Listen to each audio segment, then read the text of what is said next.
Hey, everybody. How are you? Good morning. Good morning, one and all. Welcome to Stock Markets with Bruce. I'm your buddy. I'm your best friend. I'm your only friend. I'm your pal, Uncle Bruce. I'm here to try to tell you what's happening in plain English in the markets. That's what I do. That's all I try and do. I don't set policy. I don't make interest rates go up or down. I just try to tell you what's going on, and I'm trying to help you figure out just what does this mean to you, and what could this mean to your investments. And then, of course, I spend quite a bit of time to talk to people here, viewers, about the magic of writing options on stock you happen to own anyway.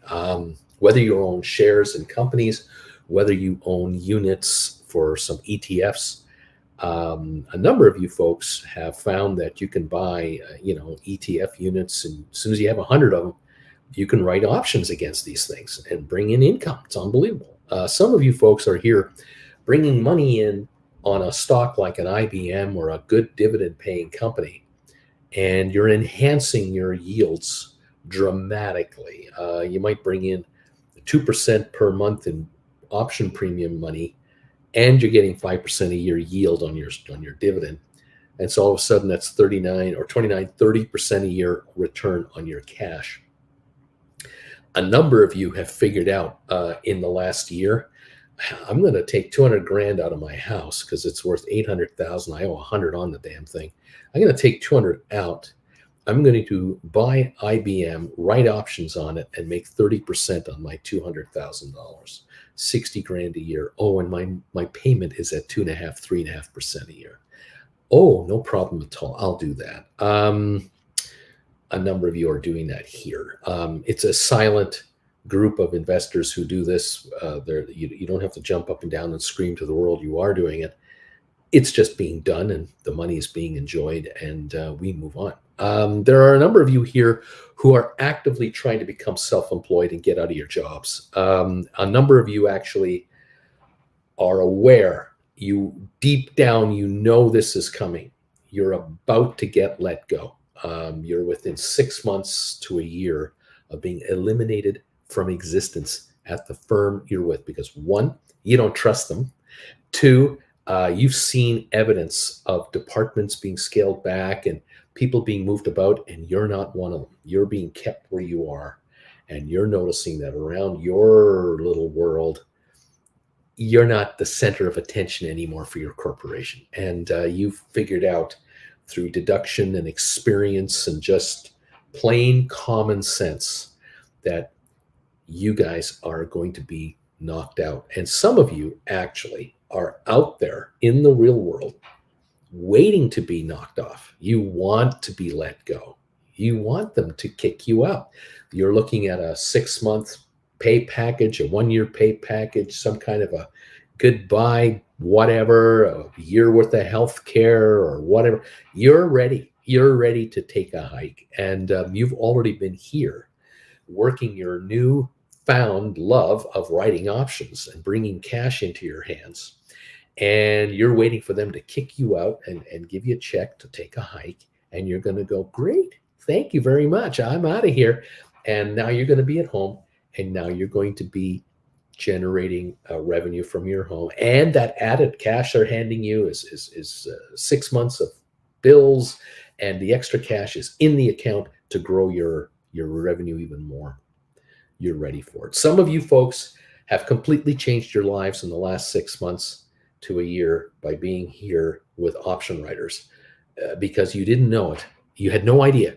For a decade, you didn't know this. For 5 years, you didn't know this. For 20 years, you didn't know this. You could have been self-employed 15 years ago, writing options on the portfolio you've been sitting on, and you didn't even know it because no investment professional that apparently these pros that are out there to help guide you and make you money, no one ever mentioned to you, hey, have you ever thought about writing options against your stock positions and bringing in added revenue? Have you ever thought of that?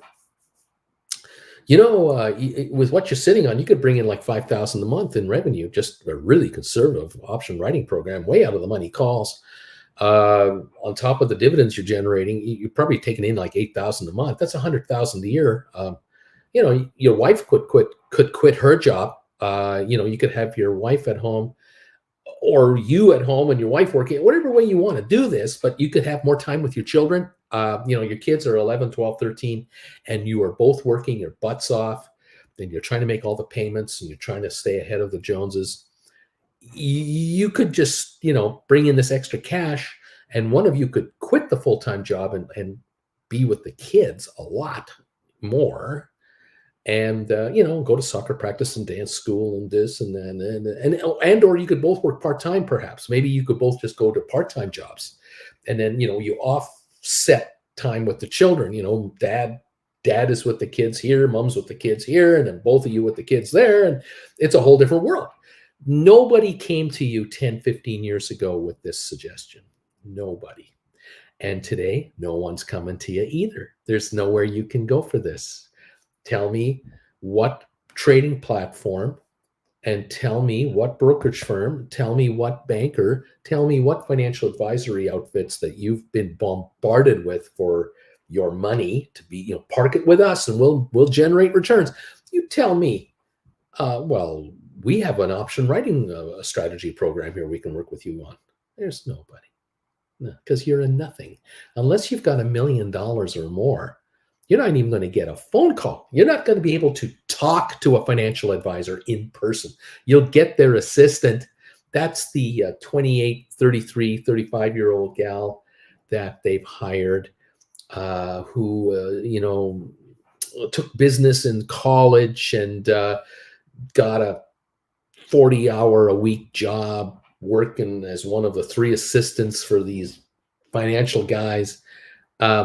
And you never get to them. Never, ever will you get to talk to these guys. No, they don't talk to you. They talk to the $10 million accounts, these $1 million accounts and everything. These young kids, but these guys and girls, these interns, the interns will handle your requirements and your inquiries, and shut the hell up. You're getting 3-4% on your money. What more do you want? Shut up. Unbelievable. Just unbelievable. So much is being left on the table. Trillions of dollars in assets that people have are not performing to the level they should be performing at. And that's what just kills me. It blows my mind. I almost have to laugh about it.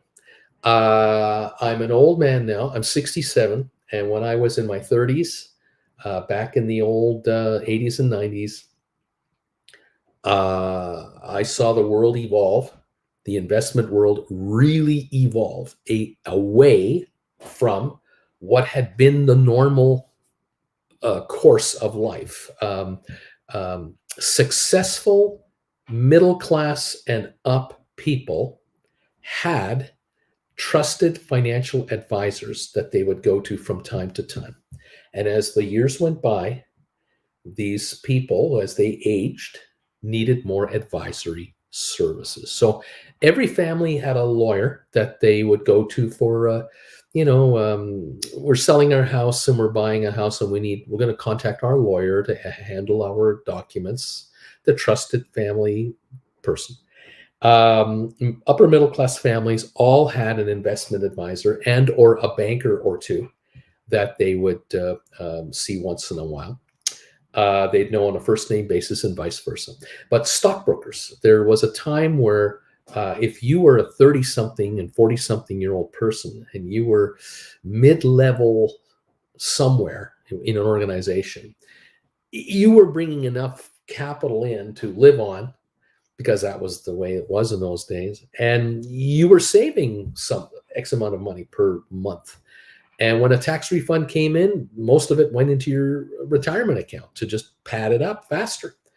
Because the game plan was from age 35 to 65, save, save, save, because in 30 years, you're going to live off your investments and whatever Social Security gives you. And a lot of people had a stockbroker. And the broker they had was maybe their father's broker, or their uncle's stockbroker, or their cousin, or their best friend at college, or whatever. They got to know a local professional, and if you saw eye to eye on where things were going, you work together. And your stockbroker knew the name of your wife or your husband, knew how many kids you had, knew that a new addition to the family just showed up, was a person that you would call if there was a death in the family, if grandma passed away or grandpa passed away and there was an estate being divvied out, and you were entitled to a $5,000 inheritance or something like that. So we're talking the 80s here. Half a car at that point. The car was 10 grand. You got 5 grand coming to you. You'd call your broker, say, I got 5 grand coming and I don't want to blow it. I want to add it to my wealth because that's what it's for. You'd now have a meeting and you'd get together in person with your broker to figure out the game plan. Those days are gone. I witnessed the annihilation of that world firsthand, front row seat, over 15, 20 years. That disappeared because the banks wanted in on this gig. The banks wanted to be where these people went to. And the bankers decided that you are going to talk to their just graduated college students that are interns, and they're going to read from a script everything that you're going to be doing with your money because they've predetermined what's happening here. They're going to manage it in bulk. They're going to assemble all of these investors all across the country and amass billions of dollars in capital and have it all managed in some sort of a house managed mutual fund type investment structure type account. And then they were going to tie into it a credit card for you, your mortgage for you, your car loan, a line of credit for you. All of this would be one-stop shopping. You would have everything under one roof and all you had to do is just, you go to your local branch and see how things are going. And all of this would be managed for you by the pros in Manhattan or at head office, wherever head office was. And you just keep bringing the dough in every month. So much goes into your whatever account, and you have overdraft protection on your checking account, and you have a savings account, and you have your IRA or your retirement fund here, and this and that and this, and you're tied up with your banker, and it's all safe and secure, and it's all personalized. And that was the strategy of the 80s into the 90s until we started getting home computers, desk computers at home. I got mine in 1993, my first computer in 1993. And by 1996, 97, 98, I could do banking on my home computer, and I didn't have to set foot in my home bank branch anymore. And that was the next turnover. And the banks were on the cutting edge of this, as they should have been, because they're smart people. They're not stupid. They're very smart. And their thinking was, we've got hundreds of billions of dollars that we manage now. Now we can show them how their money is, where their money is, and what we're doing with it. And we can wow them with emails and promotional stuff and tell them how great we're doing everything, because it's all coming from our marketing department. We have our marketing department for the retirement fund, our marketing department at auto loan division, the marketing department in our mortgage division, our marketing department in our lines of credit division, and we have our marketing department for the brand. And we're going to sponsor this golf tournament. We're going to do that, and we're going to put our name on a stadium for the NFL, and on it goes. And in your face is your banker and your advisors working for you, giving you those 2.5%, 3.5% returns year in and year out. And as you turn 40 and you turn 50 and you realize how much money you really are sitting on and asset value, you quickly figured out, I make more money. I get richer just owning my house. I don't make more money than that. This investment stuff I have is way below what I thought it would be.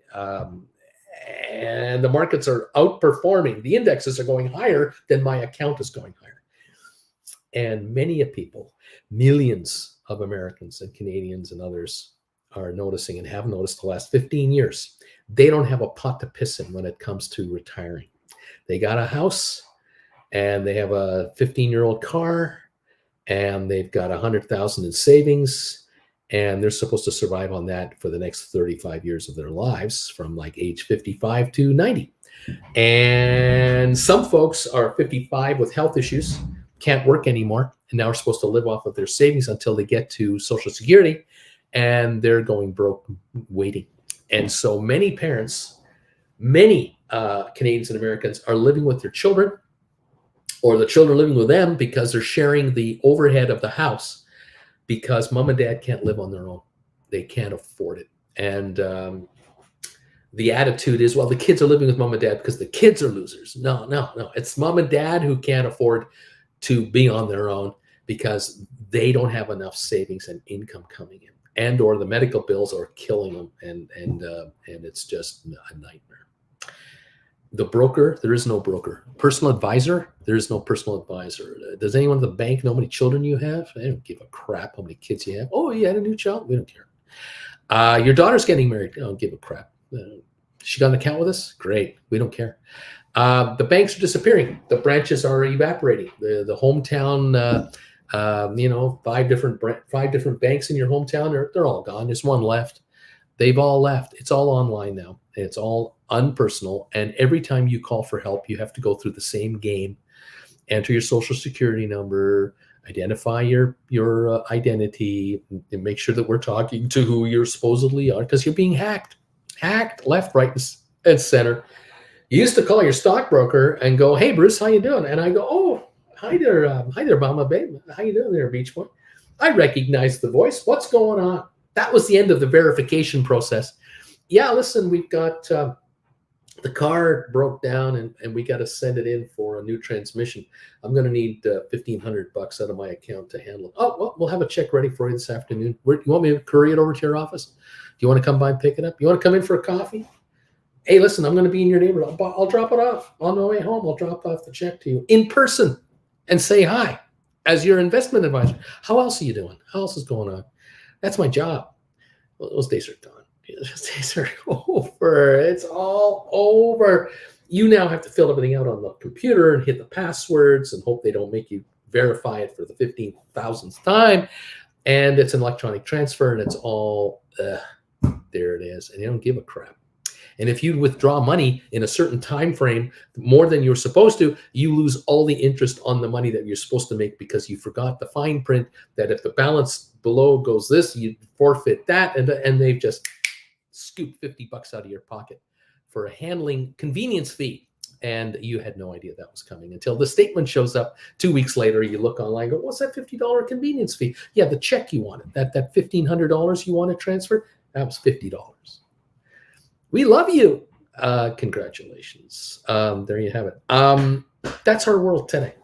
That's the world we're in. And it's going to continue this direction because the banks have purchased out all of the brokerage firms that used to exist. The regionals and the nationals and all the other, they're all gone. And guys like me are dying of old age. Every week, more disappear. All the guys that are 10 years older than me, 20 years older than me, 30 years older than me, they're all gone. They're in senior citizen homes. They're in trailer parks somewhere. They're gone. And they talk about the old days like I do, and no one listens to them because they're babbling old fart. Who gives a crap about what it was like in 1978?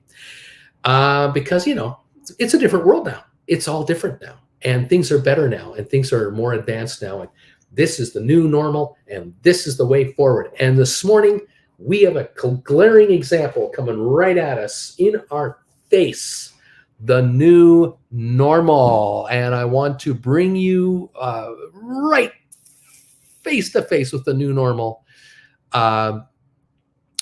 We are now going to be dominated and be inundated with brokerage firms desperate to promote to us stocks and investments where the companies come out and say, we made less money this quarter than a year ago, but we made more than we thought we were going to make.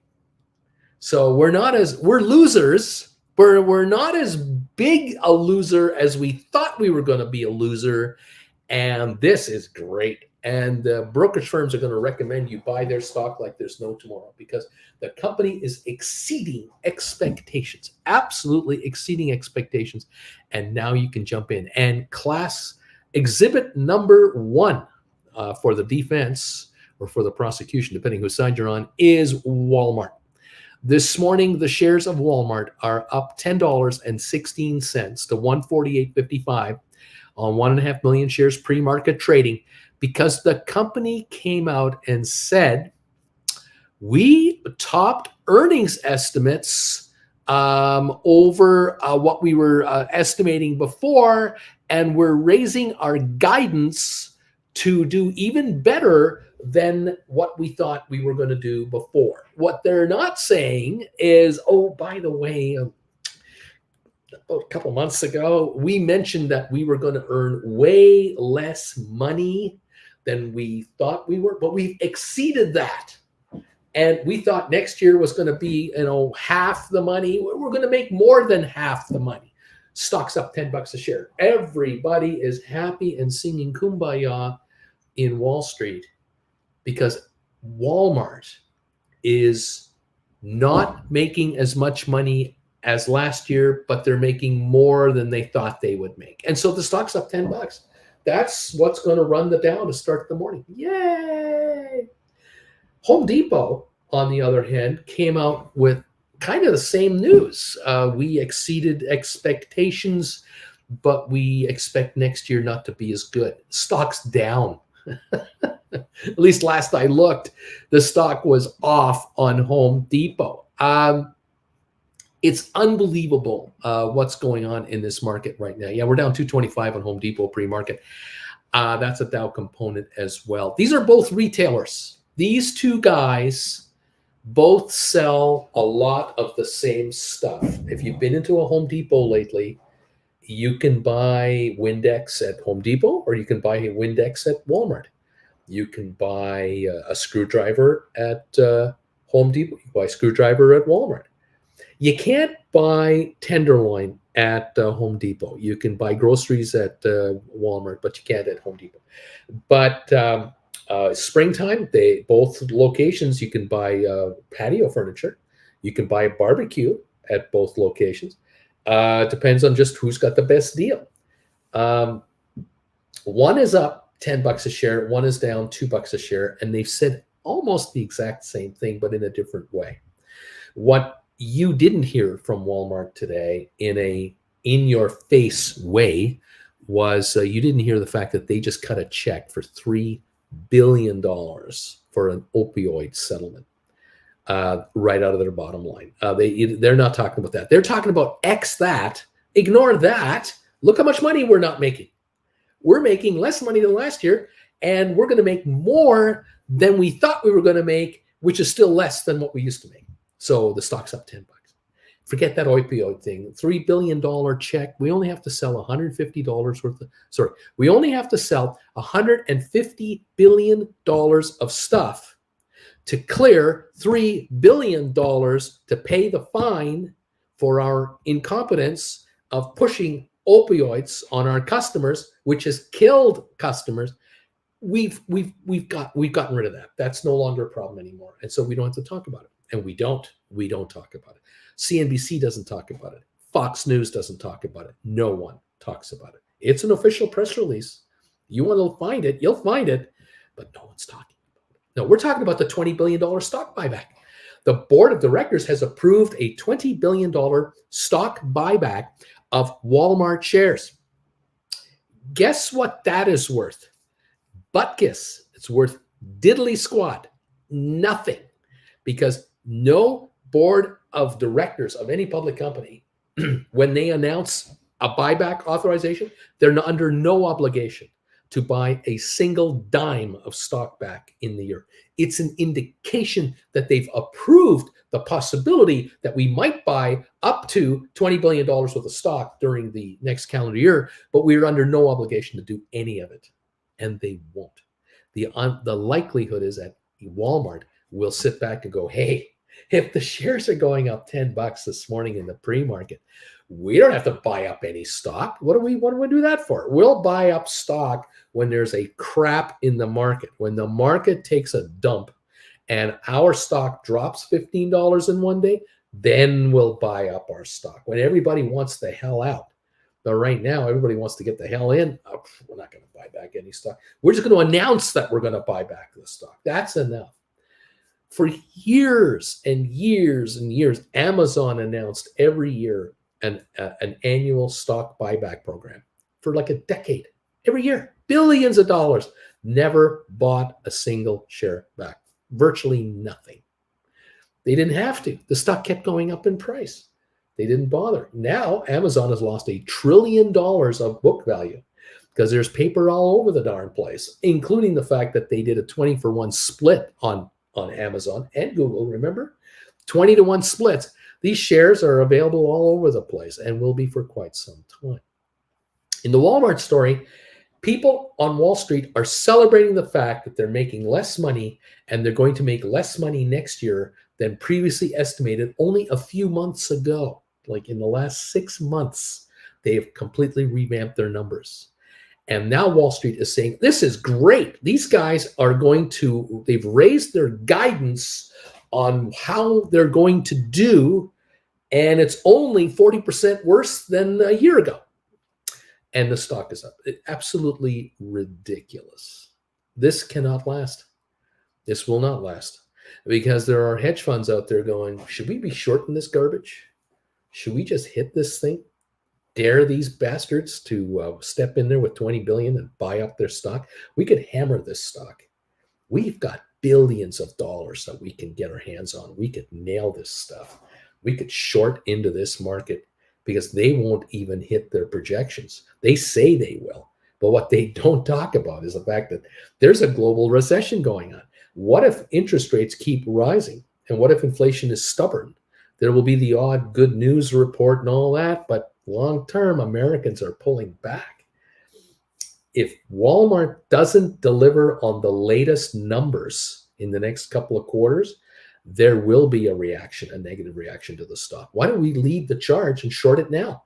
Start shorting into this $10 run and take positions here. It goes up another $10, we'll short more. It goes up another $10, we'll short even more. We will take on hundreds of millions of dollars of short positions, billions of dollars of short positions, and wait these guys out, because this stock could go down by 50% from here, and we could just clean up. And they can buy back 20 billion of their stock, and there'll be 100 billion in selling. They won't be able to stop the bleeding. How about that game? We could play that game. That might well be happening, but they're not going to brag about it and go to the press. You know, short sellers don't go to the press and say, guess what we're doing? Starting this afternoon, we're going to start shorting the bejesus out of Walmart. They're not going to say it. They'll just sell it. They'll just sell into the market quietly, very quietly and discreetly from their trading desks, and offload Walmart through 25 different brokerage firms, all 5,000-10,000 at a time, every 5 minutes, another 100,000 shares, another 100,000 shares. And they're not trying to drive the market lower. They're trying to sell into the strength.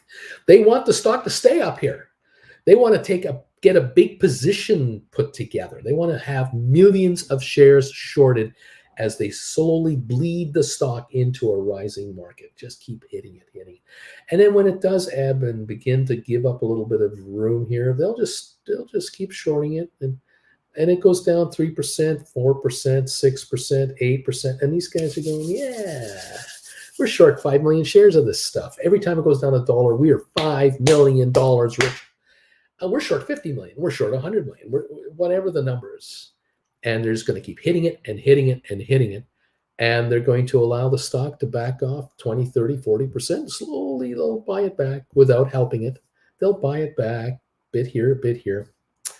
That's the game of a short seller. Long-term player, heavily financed, endless dollars. In the meantime, this morning, everyone's singing Kumbaya by the campfire, and the stock is up.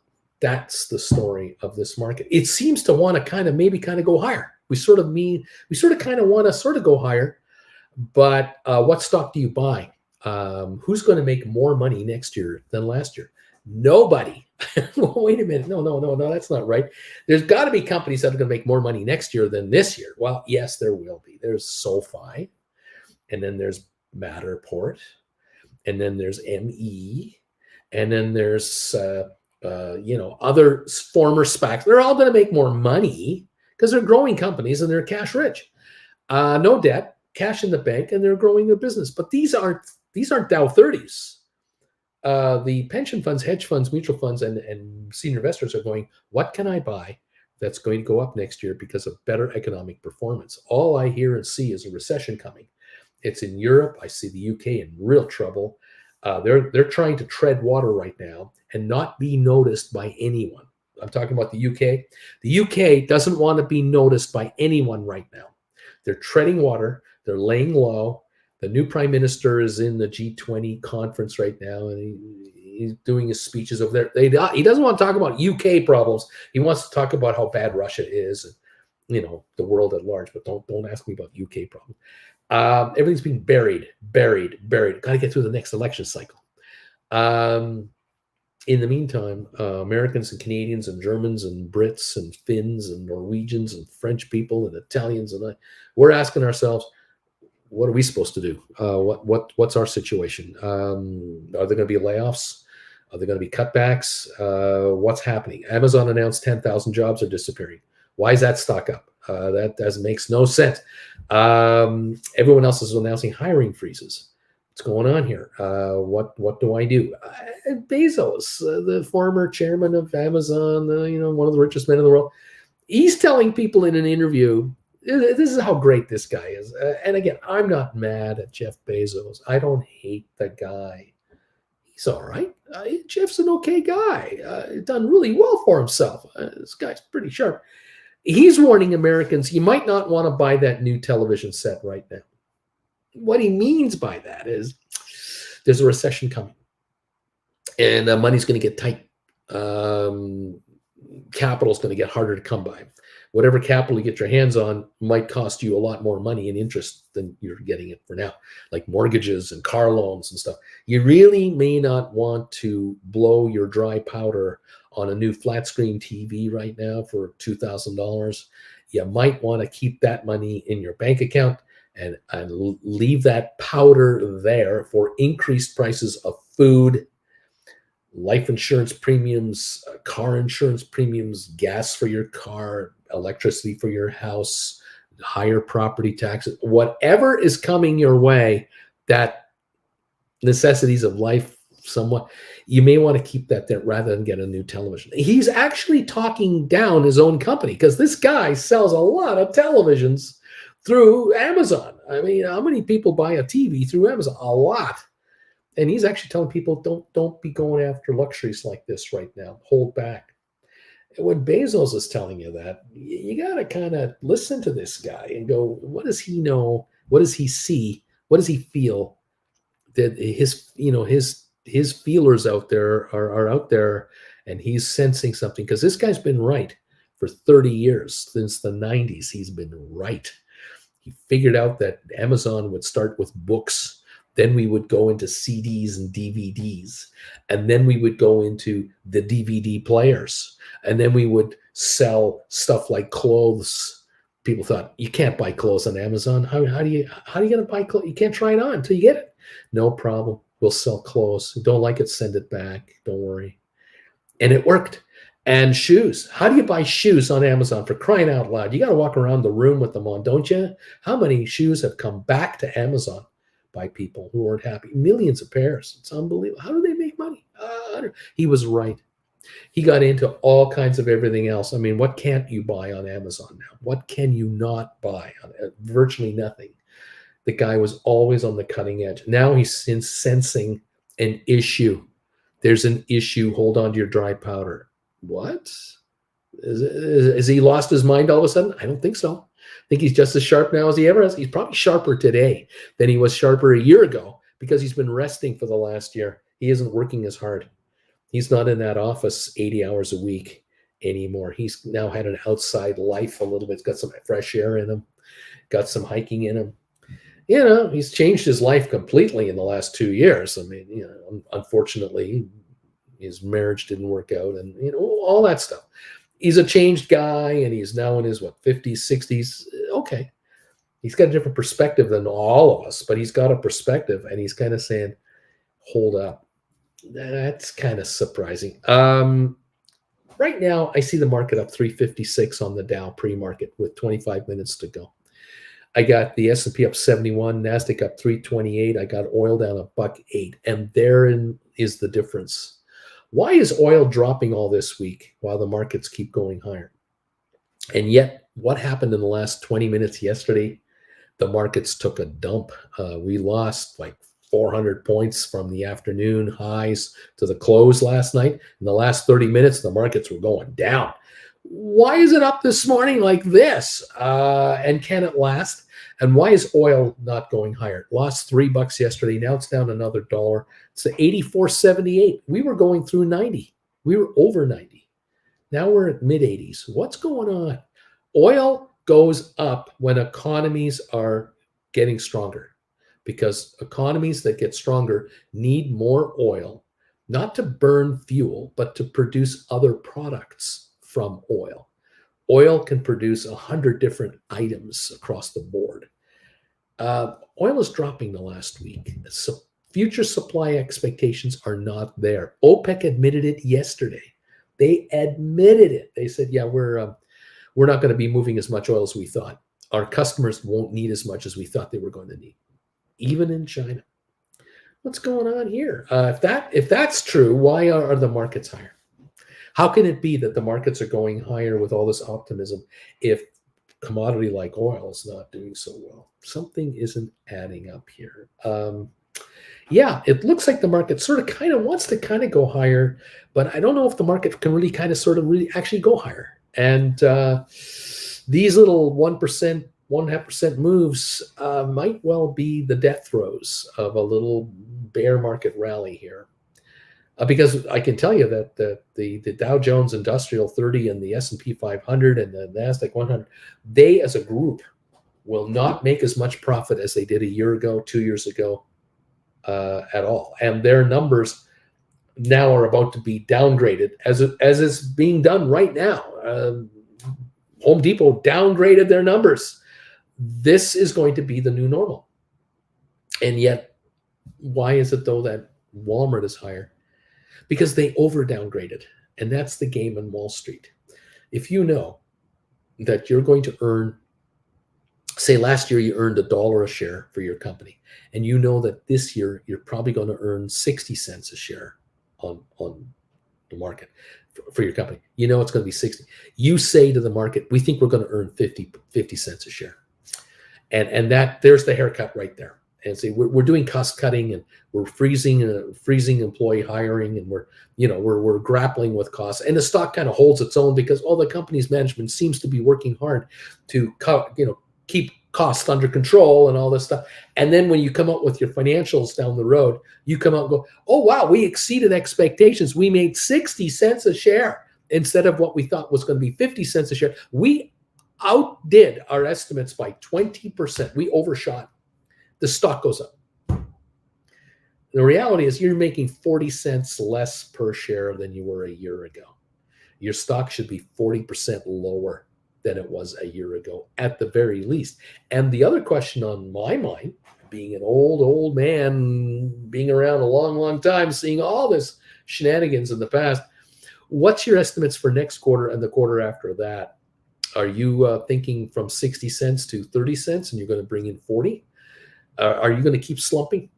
Are you going into a loss position? Are you going to start losing money because your margins are now disappeared because of higher costs and the supply chain issues, and the fact that your customers don't have as much money to spend on anything, let alone luxury items like a television? What about burger? How about ground beef? They don't have enough money to buy as much ground beef as they used to buy.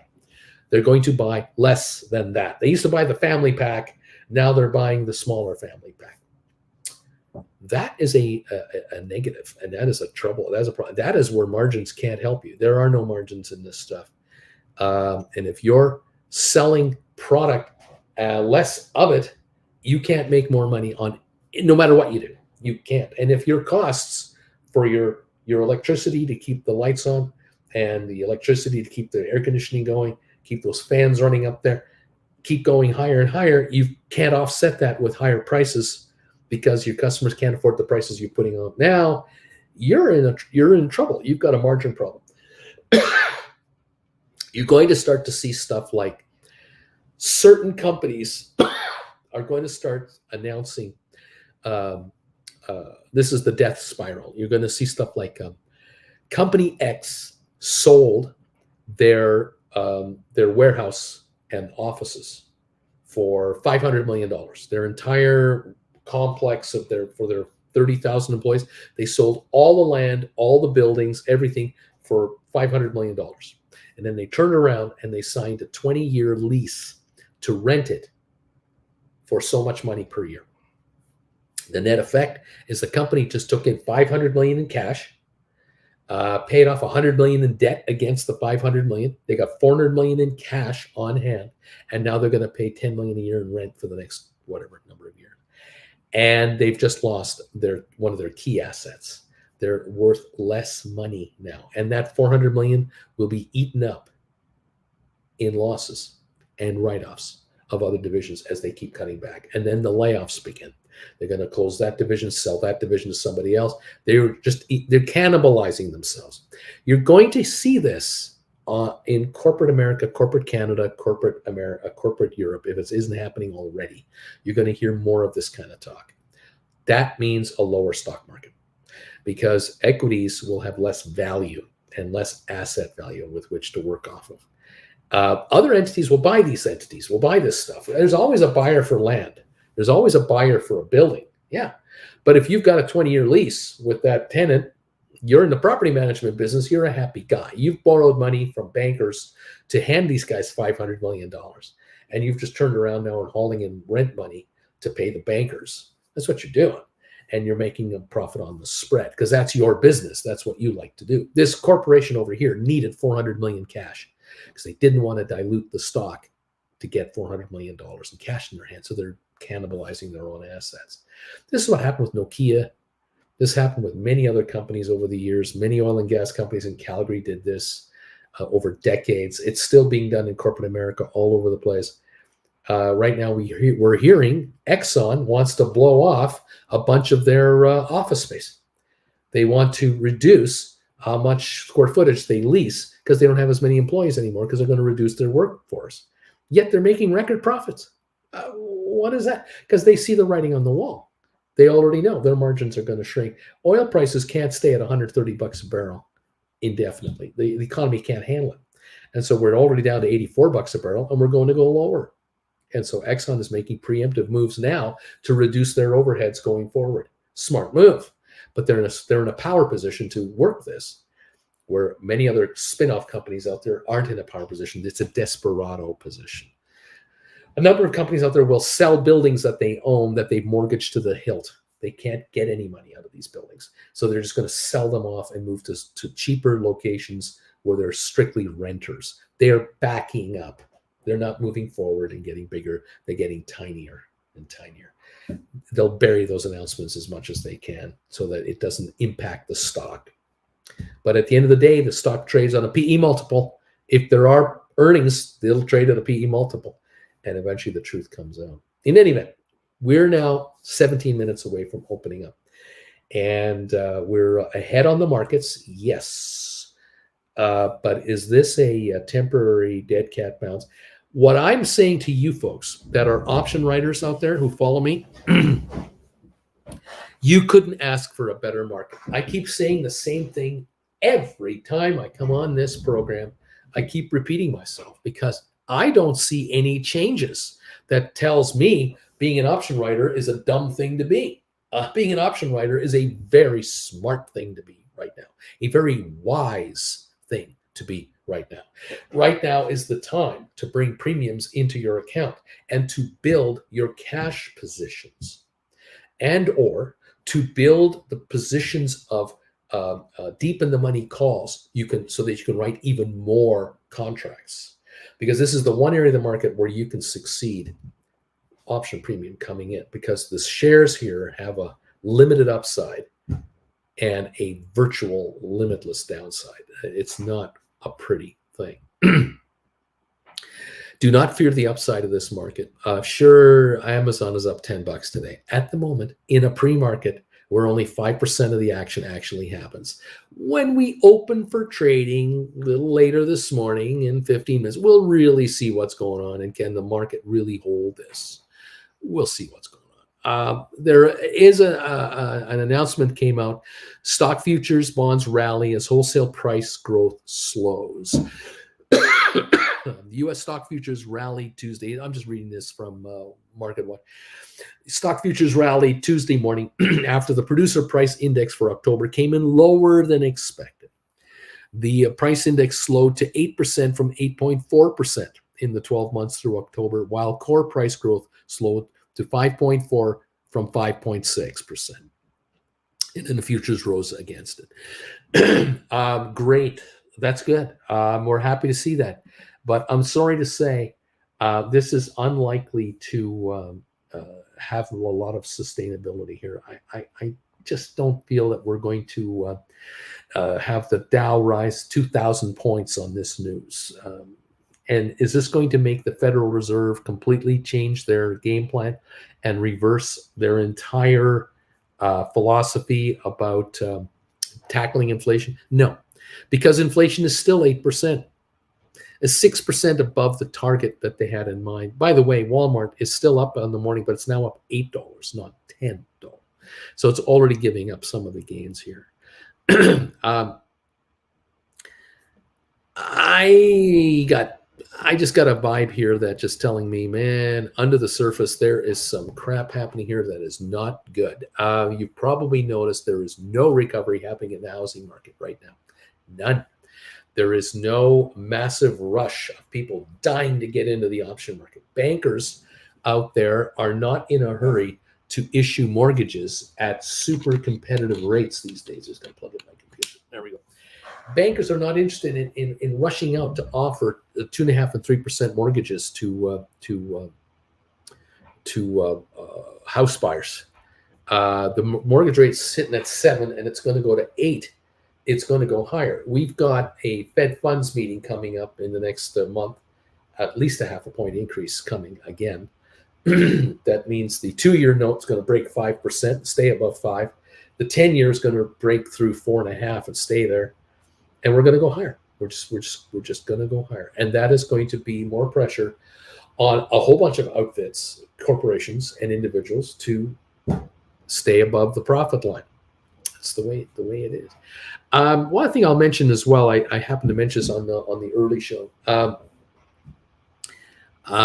We noticed that you keep noticing headlines coming out every month. 11 million job openings, and how 4 million Americans switched jobs or quit their jobs. What they did is they quit and then they got another job instead. And the unemployment rate is still at 3-something%. And there's 11 million job openings in America, and that has been the same now for 2 years, 3 years. It just won't stop. The reason for all of this is multiple reasons, but one that I haven't mentioned lately is that a typical North American adult has about a 40-year work life, typically. If you're a high school grad and you go to college and you graduate and you're 25, you're working until about 65, 40 years. Some people start at 20 and quit at 70. Some people start at 20 and quit at 50. Some start at 28 and quit at 58. But it's about 40 years, which means that every year, 1/40 of the workforce comes into the workforce, and 1/40 of the workforce leaves the workforce. Whether you're leaving at age 78, 68, 63, 1/40. So 2.5% year, every year, turnover. Since 2019-20, when COVID showed up, everything's screwed up. It's all screwed up. We've had 3-4 years now, 3-4 years of 2.5% of the workforce leaving the workforce naturally, just naturally. Plus, more than that have left the workforce because they died. They died of a virus. Some people call it a severe cold. But nonetheless, there were a lot of body bags that were needed to escort expired people out of hospital wards that died. Many more died than thought. And how old were they?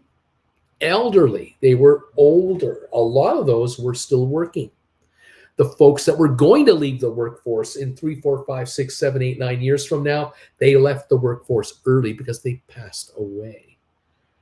Then on the front end, where that 2.5% every year of new workers is supposed to come in, we didn't get 2.5% new workers coming into the market, into the workforce. We got about 1.5% coming in. We're short millions of workers in the North American economy. America, it's 11 million people. In Canada, I don't know, it's 1 million plus. There's job openings everywhere up here. Same with the USA. And everyone who wants a job can get one. Now, there are always exceptions. You all know what I'm talking about. There are people who are unemployable. Technically, they're employable, but in reality, they're not employable because they're morons, or they're lazy, or they don't want to move to another town to take the job, or they got the excuse. You know what I mean. But in general, just overall general speak, there are jobs for anyone who wants one. And in Canada, we have a much more open immigration policy going on, although we are way behind in processing applications for immigrants, which is a national disgrace, but that's another story. In the USA, there is no immigration policy. Let's be frank. George Bush, the junior, the son, couldn't get one passed. Obama, no one would talk to him about an immigration program. In Trump's case, whatever was out there was canceled. And now with Mr. Biden in office, there are no willing participants to negotiate with him any kind of an immigration program. I mean, there just isn't one. So it's been 20 years that America has not had, maybe even 30 years, America has not had a solid, serious immigration program. The one they're using is still from the 1990s. But in 20 years, half the workforce has turned over in the United States. If you were 60 years old 20 years ago, you're 80 today. Are you working? Probably not. How many 80-year-olds supposedly are not alive anymore? They died in the last 5 years from old age, COVID, a stroke, whatever. And so the workforce in the United States has 50% of it is turned over. Same in Canada, same in Germany, same in the UK. It's natural. 2.5% a year, 20 years, 50% of the workforce. But in America, there are 11 million job openings, and this is the growing problem. This number will actually go higher now. Even though we're going into a recession, which means fewer jobs, this number will grow. Because as each year goes by, more Americans age out, don't work anymore, can't, and the newbies coming in will only replace most of these, but not all of these folks. And this 11 million will grow. And if you want to grow your country's economy, you have to grow the workforce. So you have to increase the number of jobs available for everybody. So a 1 million a year increase from 11 to 12 to 13 to 14, that would be natural. That would be absolutely normal. That's a sign of strength in the economy. The problem is the economy as a whole is not getting tax revenue, income tax revenue from 11 million workers right now that it could be getting. And it doesn't sound like much if you're thinking about minimum wage workers. You're going, wow, if it's 11 million people making $15 an hour, how much tax do they pay? Fair enough, but that isn't the case. There are job openings at all kinds of levels in corporations all over America, private and public. And there are government openings all over the place as well for specialized people with specialized skills. How many nurses are required in the United States right now? How many doctors are required in the United States right now? A ton. These folks make good money. They pay a lot of tax. They pay it in income tax, then they pay it when they spend their money. Sales tax, cigarette taxes, alcohol taxes, property taxes, gasoline taxes, you name it. It's huge. This number is going to get larger each year going forward, and this is going to make a bigger problem going forward. Just a bigger and a bigger and a bigger problem. So the United States economy is running on 6 cylinders instead of 8, and it might be going on 5.5 instead of 8 a year or two from now. And this is the big problem that is facing the economy as a whole. In Germany, it's somewhat similar. England, UK, it's a mess. It's a mess from every angle. But in America, underutilization of its workforce and a smaller workforce than should be here. And that means cars won't sell as well, houses won't sell as well, school boards will do cutbacks because children aren't showing up. There aren't as many kindergartners next year or the year after or the year after or the year after going forward. They're grade 1s, grade 2s, grade 3s. There'll be fewer of them because we have a lower birth rate. There aren't these young people being admitted into the country to have kids. The whole cycle is unwinding, and it's a slow motion train wreck. As America ages out, as Canada ages out, guys like me, more of me than the youngsters, and we get older and we die, and the youngsters aren't showing up to replace us in the numbers that should be out there, and this is going to create a problem in the economy. Ask Japan how they've been doing the last 25 years as their average age has risen and risen and risen, and they have restricted immigration dramatically. And Japan has been paying a serious price economically and will continue to pay dearly for these decisions. Dearly. But hey, everybody, whoever you want in power, whatever way you want to go. It's okay. Make up your own minds. But the stats are the stats, and it's not good. Okay, that's just me. I'm just an old fart. Thank you for joining me this morning. 284 of you are here. It's a miracle. Thank you. Have anyone thrown us thumbs ups today?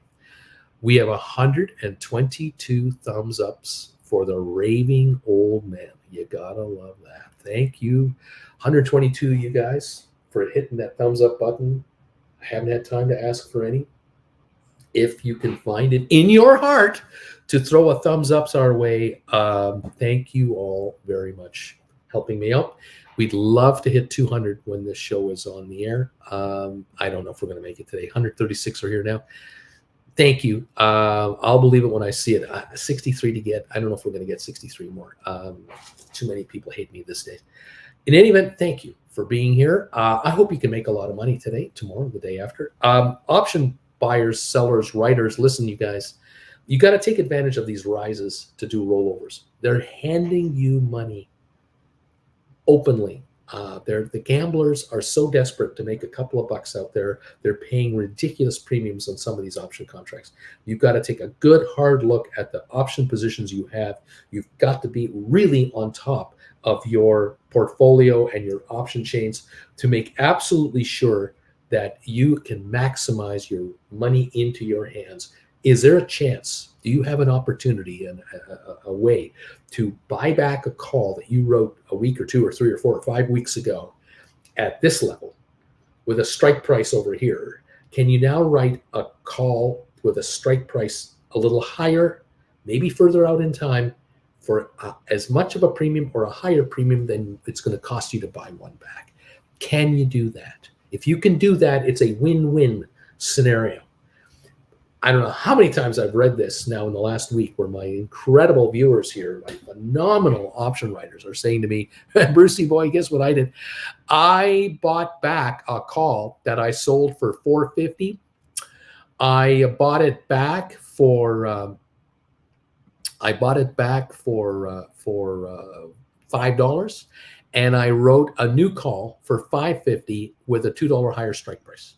All I had to do was buy back my November, December call, and I wrote a January, February. That is a win-win. Higher strike price with a higher premium coming in the front door. I love this. I commend you all who are able to pull this off. And it's available for you. Don't be afraid to go further out in time if necessary. If you've got to go out to March or April, don't worry about it. Go out to March or April. Take in a lot more money. Instead of bringing in $1.50 more for a call option, bring in $2 more for a call option, $3 more for a call option. Write a May 2023 contract, $2 higher in strike, $3 higher, $5 higher, whatever it has to be, and dare the market to keep going up. Just say, okay, come on and get me up here. You could have had my stock here at this level and you didn't buy it off of me. So I'm going to take that call off the table. And I'm now going to write this call over here. And this call has a higher strike price. And I'm going to bring in X amount of money. And I'm going to give you more time. I'll give you time until next summer to take me out. I dare you to do it. I double dare you because you're not gonna. You haven't got the money. You can't afford to buy me up here. The stock isn't worth it. Up here, it's really not. Shouldn't be up here. By the time next summer rolls around, the stock could be 10% lower than we are now. This call that I'm writing is going to lose time value, and it's going to lose premium value, and it's going to lose book value. And you're going to sit back and go, "Oh, okay, I wrote a $28 GameStop, a $30 GameStop, a $30, $31 CYXP, whatever, HPQ. I'm going to buy these back now. They're at a half the price, a third of the price, and I'm going to buy my call back, and I'm going to write another call a little lower in strike, a little closer in on time." When in the past, a few months ago, I was extending the time offer. Now I'm reducing the time offer, and I'm bringing the contract a little closer to this declining market. That's the game plan here. We always go with the market. We just let the market tell us what to do. We don't guess the market. We let it tell us. By the way, you know who's telling us something? Larry is telling us something. We're open for trading. We're here. We're up. We're running. We have hit the bells, and we are now winging it, baby. We're on our way. What is this market going to bring us today? That is the question. Right now, I see the Dow up 311 points. That's what I see. Now, I thought I saw plus 440 at one point, 400 plus, but that didn't last long. Now it's 311. But okay, that's 0.94 of a percentage point, not quite 1%. We're up 63 on the S&P. Fabulous. Congratulations. We're up 63. Well, let's see what this market can give everybody here. Are there opportunities for you folks out there to do rollovers? That is the question. Let's take a look at this market. We're up 318 on the Dow, 67 on S&P, 274 on NASDAQ. That's the winner, 2.4% right now. And oil is down 74 cents. There it is. Stocks are opening at 2-month highs right now, 2-month highs. There are people out there who are desperate for good news, and they want to go back to a bull market. They want to go back to a zero interest rate environment. They want to go back to mortgages at 3%. I have bad news for all those folks. I know what you want. I know what you'd like to have, but you're not going to get it because this economy has baked in inflation for the next 2 years. Interest rates are going to rise higher by another couple of percentage points. Mortgages are going to be over 10%. Car loans are going to be over 10%. This is the bad news. And I'm sorry, if your company cannot compete in that environment, you are out of a job. That is what's going to happen.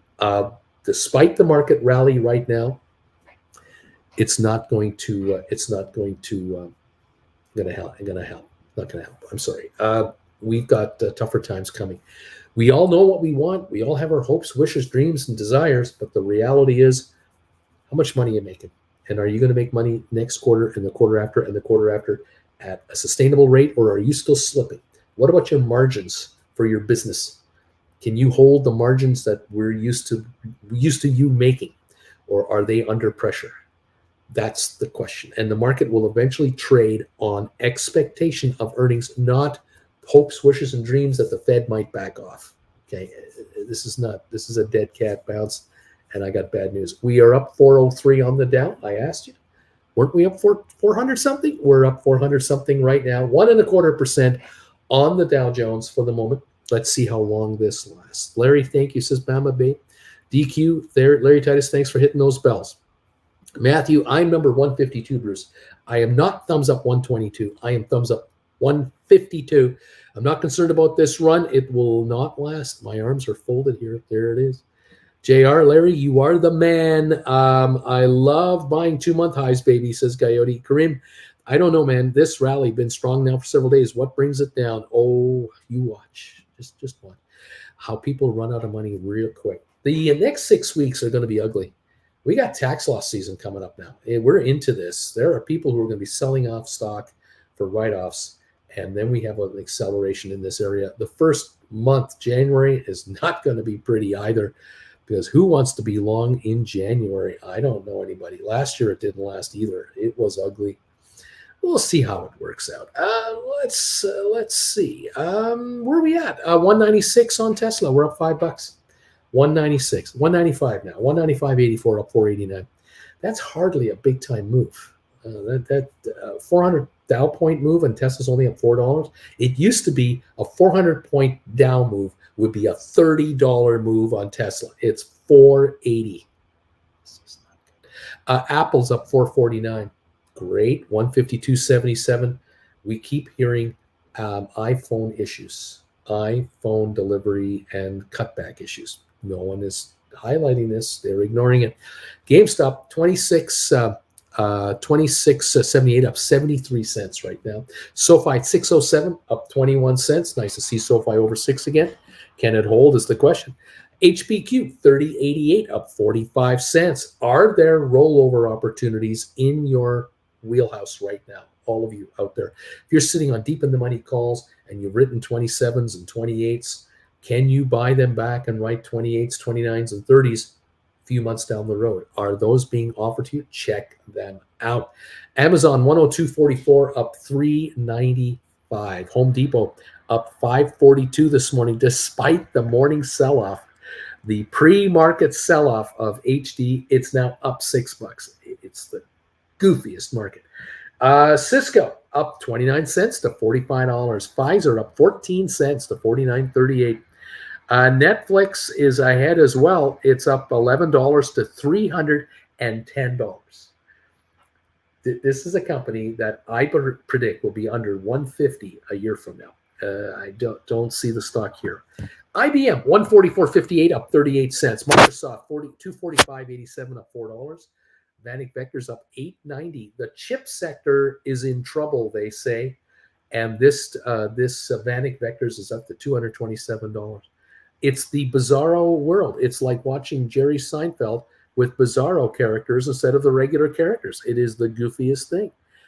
George Costanza is paying for everybody's lunch. Something's wrong here. I have a tough time figuring out, but what can I say? Something is wrong here. Weird. I will say this. This is the Vanik Vector chart for the last year, and even with the recovery here, we're still in a downdraft. I mean, that is the trend. It is lower. You can't escape that chart. But if the shares want to keep running, they might break out. But at this point, I don't see it. We'll find out. What else is going on? Adobe at 348 up 830 today. Goldman at 386 up $4.39. Google up 235. Boeing up $2. Moderna's up 24 cents. Meta Platforms up 231. ME is up 8 cents. Rocket Lab is up 24 cents. Matterport is up 13. ATIP is up 2.6 cents to 64.7. SmartRent up 7.5 cents to 295.5. Spire is up 5 cents to 144, and Cyxtera is up 9 to 244. Royal Caribbean up 271 to $60.78, putting the $60 puts in play. The 58s, 55s, 50s are all in play. Wow. Stocks are higher on the cruise side. Unbelievable. Robinhood up 30 cents. BlackBerry up 16 cents. What else we got going on? Target up $6. JP Morgan up 77 cents. We've got Costco up $16 today. Walmart up $7.80. Disney up $183. Nvidia up $4.65. American Airlines up 43 cents to $15.11. What can I say? Even AMC is higher. AMC 8 combined are up 23 cents. They're now sitting around $9 combined value. Not a lot of recovery, but a little. Snowflake up $8 to $165.90 at the moment. That is what's going on. Watching this market gain today. We're up 400 at the moment. Can it hold it? And can additional capital come in at these levels to take it higher? That is the ultimate question here. We've got S&P up 65 points, and we've got NASDAQ up 259. The clown show is supposed to start. Is it any day now? It's this week. The Orange Boy is supposed to announce his run for the big office again, and the clown show will begin. It should be tons of fun. Tons of fun. We'll watch for that. The TV networks can't wait. They're praying he's going to run. What can I say? Welcome one, welcome all to the show. Coyote, I am number 150. Thank you, my friend. Let's see. What else is going on here? Thank you all for joining in this morning. Yeah, Coyote, we're still in a recession. The rally is due to a 0.2% increase in wholesale costs. People's money is tied up in buying necessities. It can't hold forever unless underlying conditions change. Nick DeMoria, hey, Bruce, what do you think about rolling HPQ Feb 27s to a June 28 for 75 cents? Can you gain that much cash? Good move. Moving $1 on strike and bringing in 75 extra cents. I like that move. Yeah, nothing wrong with that. Come on, SoFi, let's go, says Deuce Caboose. I'll take the clown show. Was much richer when he was in office. Yeah, I don't think there's a chance he's going to make it this time. Mr. DeSantis is going to undercut him and a few others. But hey, you know, what can I say? If you own a TV network, you're going to make nothing but money. The clown show is about to begin. Yeah, going to be a most interesting time of it. Gonna be crazy. Gonna be nuts. All right, 377 gain on the Dow. Tesla is at 196, up 580. Apple's up $4 to 152. GameStop is up 53 cents to 26.58. SoFi 587, unfortunately, only up a penny. HBQ up 47 cents, 30.90. Amazon 101.74, up 326. Home Depot just went red. I'm not sure if this is accurate. Let me double check everything here. I'm trying to stay on top of these quotes. What's going on? I got Walmart, by the way, up $9 right now at 147.81, and watching for what Home Depot is going to do here. Let's see if we can get this to pop up. 305.70 down. Home Depot down $1.03 now. The high was 313 on Home Depot just a few moments ago. Now we're at 305. We're off $8 on Home Depot in like seconds. Something's happening there. Interesting. Amazon 101 up 348. Back to Tesla holding 198. The Dow holding a 380 gain. Apple is up only 3 something now. We're watching a lot of gyrations here. All right. Let's keep going here. Brian, good morning. I think I was the 100th or so thumbs up. I'm staying home today. Son is sick and I'm feeling not well also. Kids are sick everywhere in Canada. It's the same around the world. 0 kids, medicine at stores. Yes, in Western Canada, here in Alberta, there is a serious outbreak of some respiratory issues with the kids, and schools are reporting over 10% absenteeism because of illness. That brings in the health authorities. When you reach those levels, that's when the health authorities come in and wonder what's going on, what's happening. Hospitals are overloaded at sick kids with kids having breathing issues. Not good. Let's see. Here we go. Constantine Ultramus. I just want to wait on my December 25s for 286. Is that okay? Yeah, you can. But, on the other hand, if you can write January 26s or February 26s and get more money than what it costs you to buy your 25 Decembers, look into that. Can you move up $1 in strike by giving up a little more time and bringing more money into your account? I'd like that move. That is something you want to definitely take a peek at. My quotes on my options are somewhat behind at the moment, but I want to take a look at your December 25s if I can. I'm guessing you have December 16s. I'm guessing, completely guessing. But if you have December 16s, they're trading at $3.90 to $4 neighborhood range. They're worth $1.80 book. The rest is time value, which will depreciate, of course. So you can wait. But if you can move into, say, let's take a look at, just for fun, all the way out to February, just as a starter, a February 26 and a quarter would bring you 505 to 550. That would bring you as much as $1.50 more and a $1.25 up move in strike. I like that. Stocks at 26.80, you'd be sitting on a 26.25 contract. So your contract's only worth 40-50 cents, and it's trading at upwards of 550 because the bid ask is 505 to 550. A 27.50 if you wanted to go that far up on a strike for February, 460 to $5. So if you could pull it off at 495, buy back your call at the 4 level, you'll bring in almost $1, but move up 250 and strike. I like that move. The stock wants to give up $2. You're well out of the money on your 27.50s with a 24.70 stock.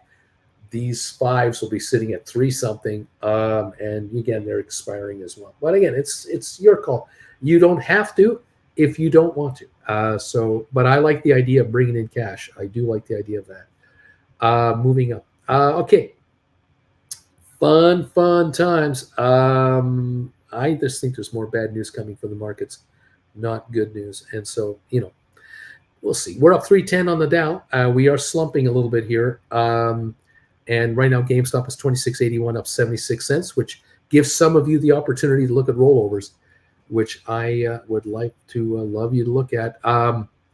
And Alberto, hey, Rocket Lab and TIP is up 5%. What's going on here? Let's go. Wing Commander, I'm 173. Bruce, you're getting 200 thumbs ups today. Just popping in to give Uncle Bruce a like. We'll catch the replay. Thanks, Wing Commander. Deuce Caboose, something's going around. Everyone around me is sucking, including myself. No, show what's going on here. JR, we've been having issues with our kids getting influenza and RSV at the same time. Hospitals are filling up, says JR. W. Walters, 174 thumbs up. Deuce.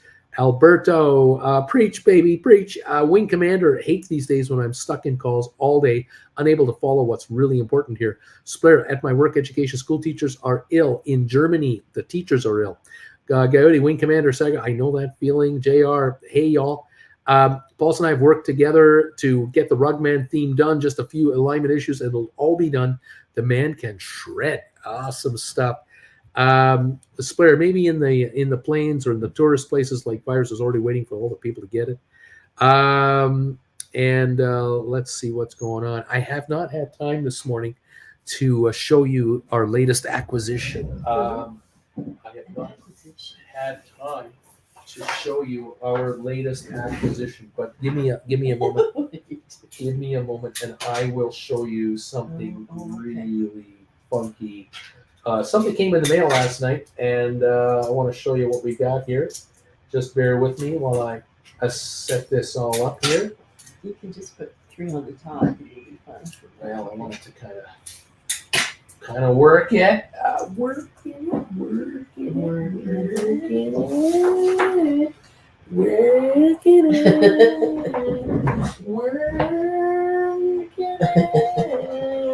Oh yeah, baby. Oh yeah. Line that up. It's gotta be straight. That's as close as I could get. Moment's notice. Oh baby, look at that! Look what came in the mailbox. Look at that. That looks great. That literally looks great. Can you see that, Jeff? Yeah. Oh, that's awesome. Rugman, yoink! Get ready, Rugman fans. A 318 gain on the Dow. We're slipping here. Oh my! Look at that. What can I say? We're gonna have fun. Oh man! You're like the evil scientist. Alberto, Uncle, I'm going to cheat and have my bagel early. Usually, the smell of my toasted bagel wakes up the Rugman. Maybe.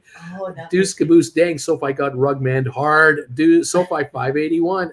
The Wing Commander, call Rugman. I'm trying to buy more GameStop. Poor man, covered calls. Nick, SoFi from 6% up to the red. You're welcome, young man. Yoink. Let's see. What else is going on? Hey, he covered up the lamp. What's going on? Nick, I'm number 180 on the thumbs up. Thank you guys. The fat bottom lamp, says Brian. Wing Commander Ungerboos, thoughts on buying GameStop 10s? Good for January 2025 for 1730 to 1750. If I can get them, turning around and writing 25s for Feb for 6.25, 635. What are your thoughts? 25s are good. 26s are good. 26.25s. look at those as well. We are looking at the GameStop at 26.5 right now. That means the contracts are worth book value 16.50, and you can pick them up for 17.50. Yeah, that's within the range. Definitely. Wait a minute. Has Rugman been the lamp the whole time? Why is everything up? Nick wants to know why. Why? I'm a shorter. Why is everything up? Why? Just to give him the ability to short. Look, now he's looking like he covered at the special bowl. And Deuce Caboose, I think ME has a drug announcement at 10 o'clock. Nick, the war stopping or something. What's going on? Brian, all the good news, of course, it's all good news. Nick, Morier, PPI in China rolled out the rug. There you go. We are only up 276 on the Dow now. The Dow has backed off a little bit here. We're up 51 on S&P. NASDAQ is up 218. The markets are backing off. See that first spring blush at the start of the market. Like every day. Yeah, okay, that's what. That opening. We're I've up been waiting all night to buy these shares. We were up 420 on the Dow. Walmart came out today Oh yeah. and said we've exceeded our expectations. Have they lowered them? Yes, we didn't lose as much money as we thought we were going to lose. We still made a profit, I just love that though. and and we're upping our guidance. So from being a super disaster, it's just going to be a disaster for the next year, but not a super disaster. No. Oh, and by the way, we're going to buy back $20 billion worth of our stock because the board authorized a $20 billion buyback, but we're under no obligation to do that. And oh, by the way, we also wrote a check for $3 billion for the opioid settlement. Just ignore that. Look at the Look at that! Look at the keys! Look at the keys! Look at the keys!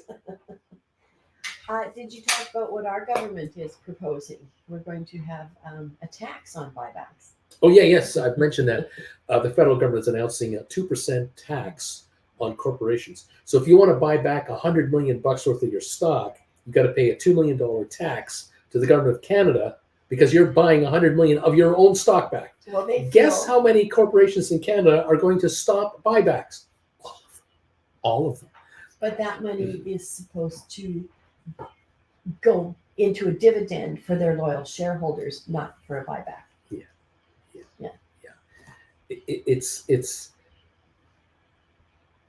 It is laughable, the political stunt that this is. And I'm sorry to say that the person who announced You're not saying this is is window someone dressing. I like the finance minister of our country. I like our deputy prime minister of our country. I think she's fantastic. I think she's great. But this one is off the chart stupid. It's off the chart laughable.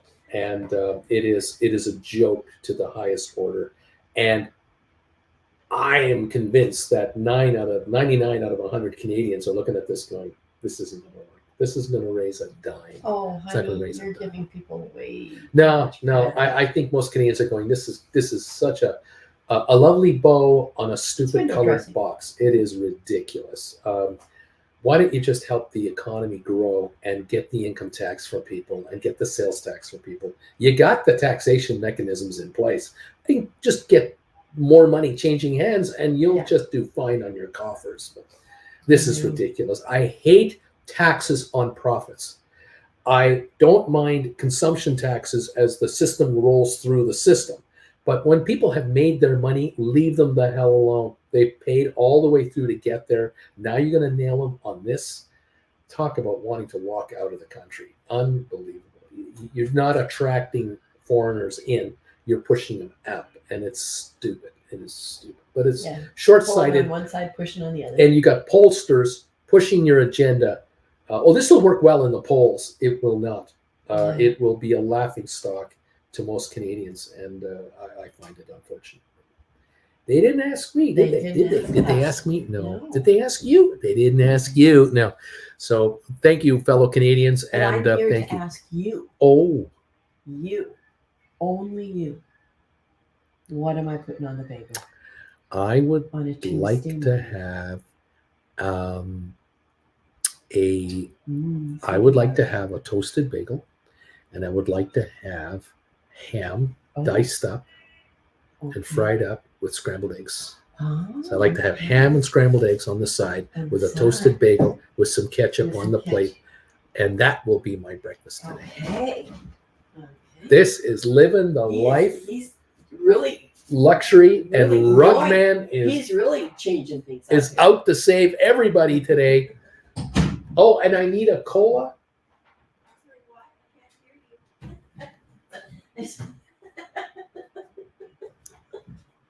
Can I get a Rugman cup with cola in it? Oh, you can have a Red Man cup with cola.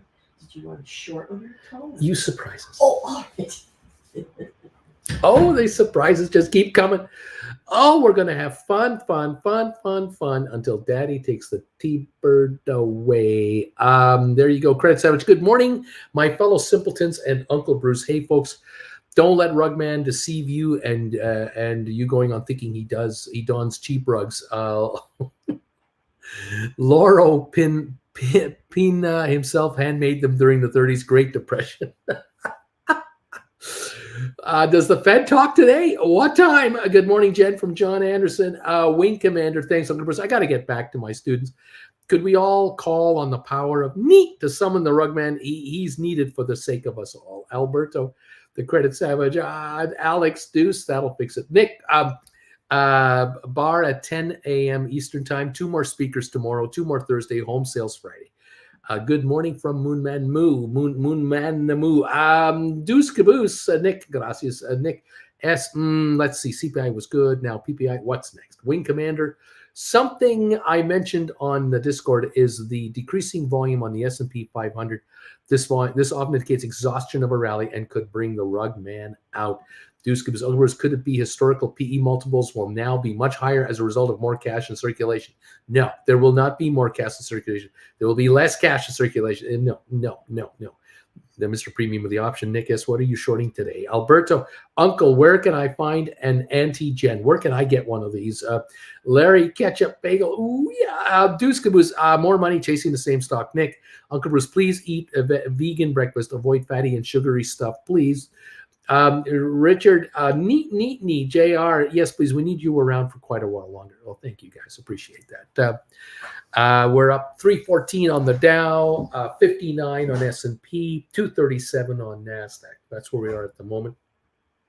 Tesla's at 198.5, up 750. We've got Apple at 152.23, up 395. GameStop is 26.82, up 78 cents. We got SoFi at 591 down, up a nickel now. HPQ 3090 up 47. Amazon 101 76 up 327. Home Depot down a $1.20, didn't hold 311. Cisco up 16 cents. Pfizer's up 17 cents. Netflix is up 12.31.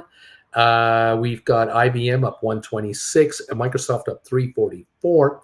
Vanik Vectors SMH up 882. We have Adobe up 877 now to 349.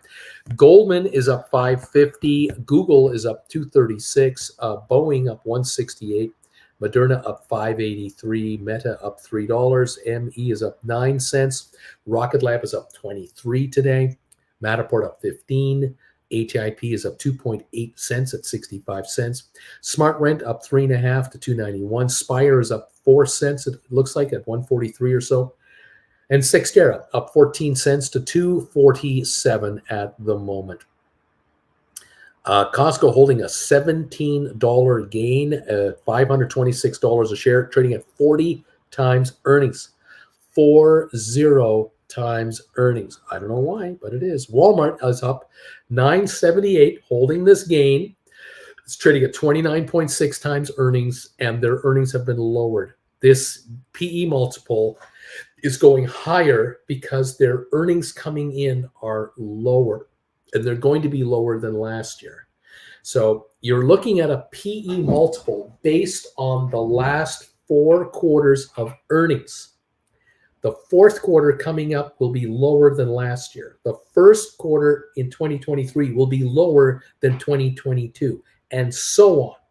That means that this PE multiple is likely trading at 50 times forward earnings estimates, but it shows 29.6 as of this moment for the last 4 quarters, but we are in a slump here and it's not being reflected. The stock is up 974, can't sustain this price. Sorry to say. That is what really is happening technically behind the scenes. But in reality, the stock is up 970 a share. You can't argue that. It's up 970 a share. If you're not selling Walmart today, you're an idiot. You're crazy. You're buying it today, you're a real idiot. You are a moron. But just one guy. I'm just a guy in front of a computer asking his viewers to like him. That's all. I'm just looking for thumbs ups. And please take the classes, learn how to write options, and get rich. That's all I'm asking you to do, is just get richer by writing call options on stock you already have. What can I say? Anyway, Coyote, this meta stock, Madone is trying to make me sweat this morning. Alberto, Coyote, I couldn't wait for SoFi to dip any further. Picked up another 1,300 shares. My stinks haven't been hitting lately. SoFi 592, the low of the day today, 572. People were picking up stock at 585 they were trying to yesterday. It came in. We've got the Dow right now up 340. Not at the high, definitely not at the high. Tesla is at 199, Apple 152, GameStop 27.26, up $1.20. GameStop rollovers are screaming at you now. This is your chance to do rollovers on your GameStop. Anybody out there with $24 and $25 and $26 contracts, you might have an opportunity now to roll up on GameStop. Take advantage of the movement. Here's my Jack Nicholson impersonation. Take advantage of them. We don't sell crazy here. Okay, there it is. Oh man, it used to be so much easier. Folks, opportunity knocks, but only for a short period of time, and then they withdraw the offer. SoFi 594, HPQ 3094, up 51. Rollover opportunities on HPQ are screaming at you. Cisco 4503, if it wants to go through 46, rollover time. Pfizer 49.30, rolling up into $50 contracts. This is your chance to look at those. Further out, more money, keep it going. Netflix 311, unbelievable. IBM 145, up 94 cents. Microsoft up 399 to 245. Having a good time this morning watching this market doing its thing. Unbelievable. All right. What else is going on? Oh my gosh, we are watching all kinds of goofy stuff going on in our world today. Home Depot 309.48. It's now up to 56 a share. It opened up as high as 313, went down to 303. Now it's at 309. You think the people in this market don't know what to do? I think you're right. They don't know what to do, and so they're chasing goofy movements in stock, which will come back to bite them because they're guessing where it's going to go. They're guessing. They think it's going higher, so they're buying it. It's going lower. Oh, I'll sell it, I guess. There's guessing going on, and you should just be reacting. But what can I say? Oil down $1. The VIX is up 8.08 of 1 point here. Not much going on there. The Dow up 400, 392 to 400 now. S&P up 70, NASDAQ up 285. That is what we see happening here. Adobe up $9.99, GameStop up $119, Tesla at $200 a share, up $9.30, Matterport $372 up 22, Disney up $250 to $96.78, Spire is up 4 cents to $143, Apple at $153 up $472.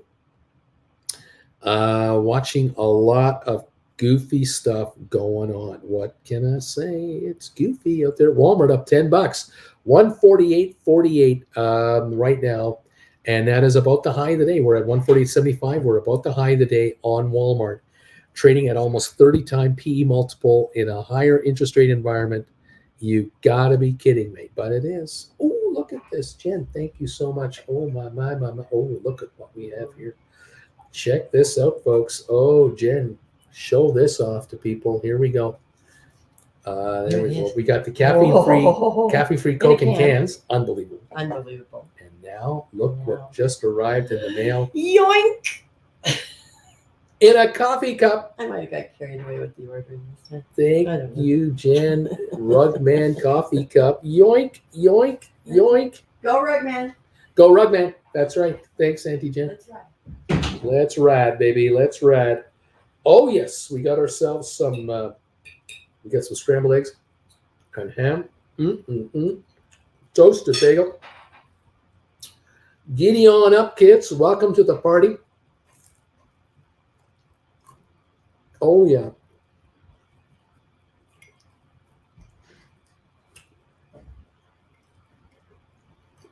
Here's a fun headline. This one's fun. This one I read this morning. I just saw it again. Troubled cryptocurrency exchange, FTX. They say they could have more than 1 million creditors on their bankruptcy filing. More than 1 million creditors. Oh my God.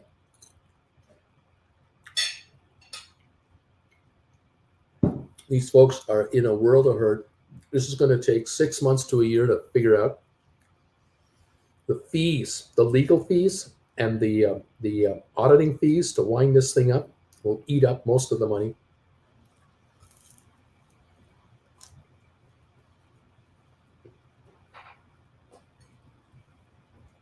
What I wonder about, how many people out there borrowed money to buy into FTX, to get it, used that FTX into some interest rate schemes, and are getting their butts handed to them, going to get nothing back, and they're on the hook for, I don't know how many billions are on the hook. What worries me about this FTX is not the amount of money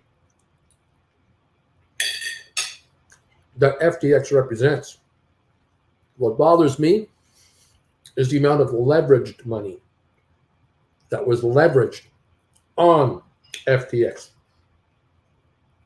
If FTX is $1 billion fiasco, it could be a $20 billion leveraged fiasco. If it's $5 billion, it could be $100 billion. If it's $50 billion, it could be $1 trillion. I don't know how leveraged this is, how bad off this is, but there are layers like an onion. You're going to peel layers off for months and months and months. You're going to hear horror stories about FTX. The liquidity crunch is real, and it's going to be ugly. And I'm sorry to say, not going to be pretty. Not going to be pretty. There it is. I tell you, I wonder. Okay. Okay. Let's go. Mr. Premium, I got a $24 GameStop, but it is a cash secured put. Okay. Alberto Deuce Caboose, please share article on Discord. And Zeta State, what would we roll if we had a 27 GameStop expiring for December? December 27, and you're looking at a $27 GameStop call. We're at $27.32 on the stock. You don't have to do anything now, but you could look at a January, February, March 28 or 29. Again, though, you want to be getting more cash for this move up. Even though you're upping your strike, you want more money. If you don't get it, don't make a move. Wait. All right.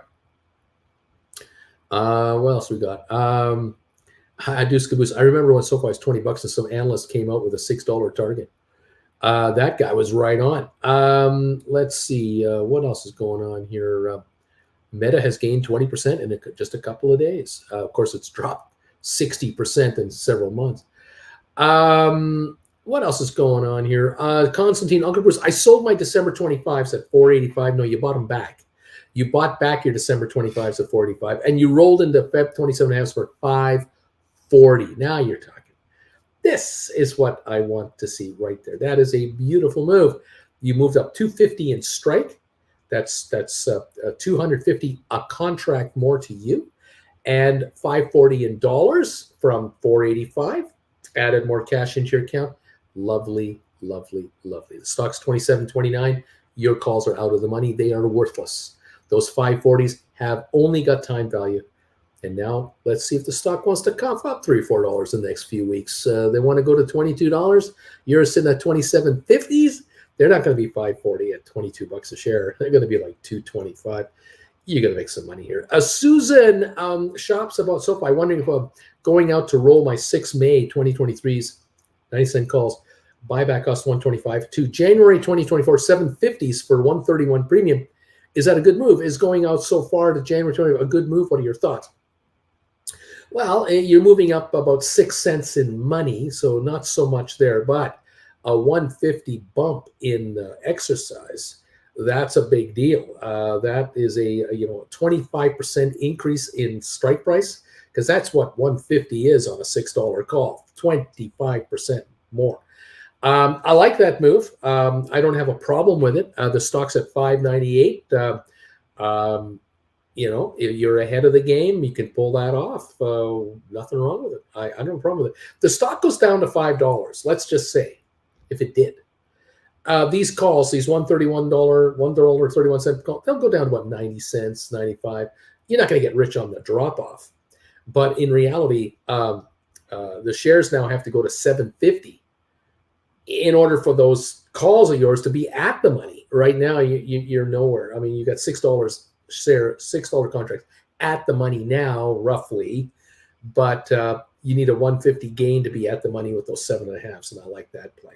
So yeah, you can do that whenever you like. Coyote, the guy behind FTX, tweeted yesterday. It was what made me laugh. Oh, okay.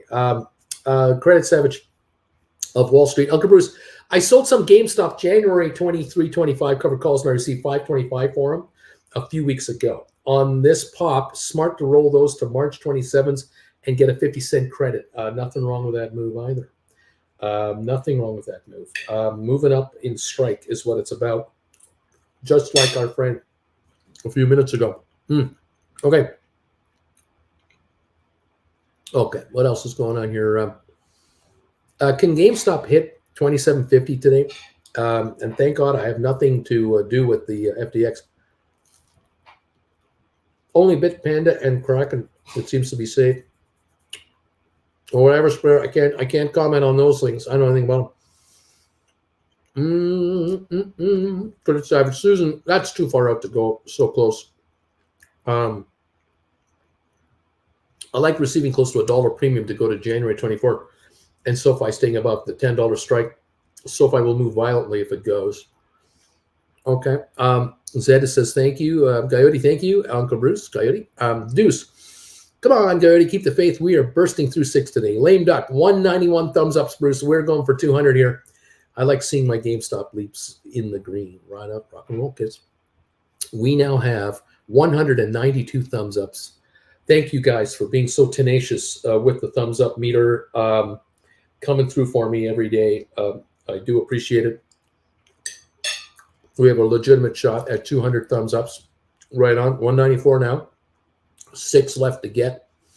Zed Estate, I'm number 192. Lame Duck, I'm 191. Thank you guys for helping me out. 194 in, 6 to go. We got 200 thumbs ups. There's this 196 now. Thank you guys. They're coming. They're coming. I appreciate it.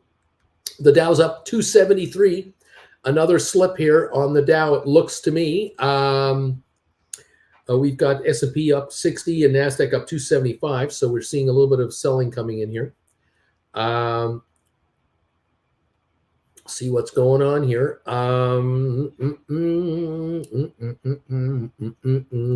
Headline here: the median income needed to buy a typical home is over $88,000 a year, $40,000 more than before the pandemic. So since the pandemic, you've needed to generate $88,000 a year instead of $40,000 a year or $48,000 a year to get the average house in America. Unbelievable. Let's see, what else have we got going on here? Thank you all for popping through here. These thumbs ups are awesome. We have 203 of them. Oh, you guys are incredible. I didn't think we'd make it this time, but we did again. Thank you for busting through there. Thank you all. What else is going on here?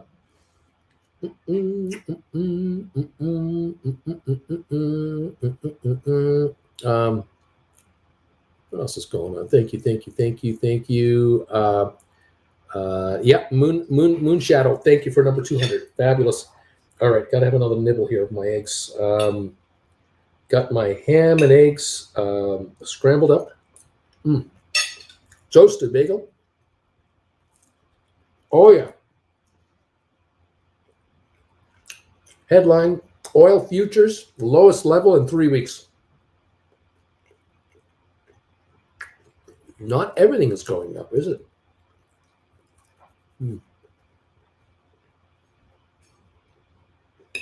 No, not everything is going up.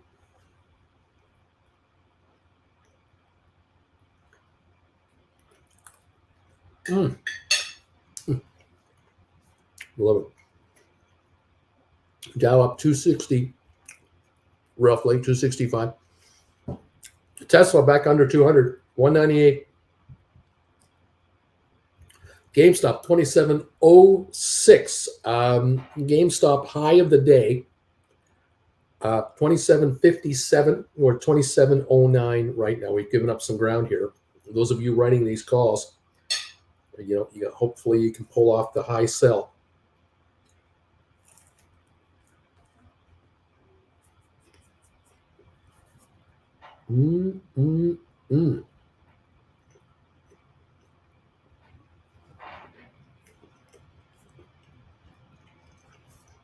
The NASDAQ is up 2.4%. The Dow 0.84. It's 1/3 of NASDAQ. NASDAQ is all by itself. S&P is up 1.5. But the big Dow 30, they are not participating in this party.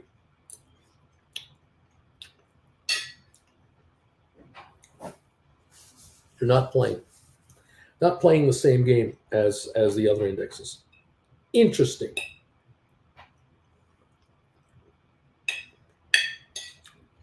You have to you got to understand that the Dow Jones 30, that's where the institutional investors hang out. The institutional investors own Dow 30 stocks across the board.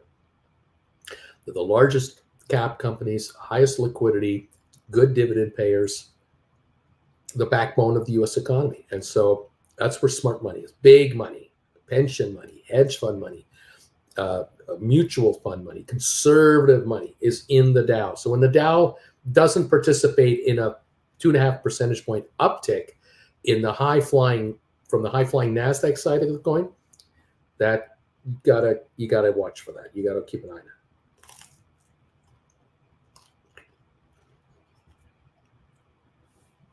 It's kind of like being at a picnic. You're at a picnic.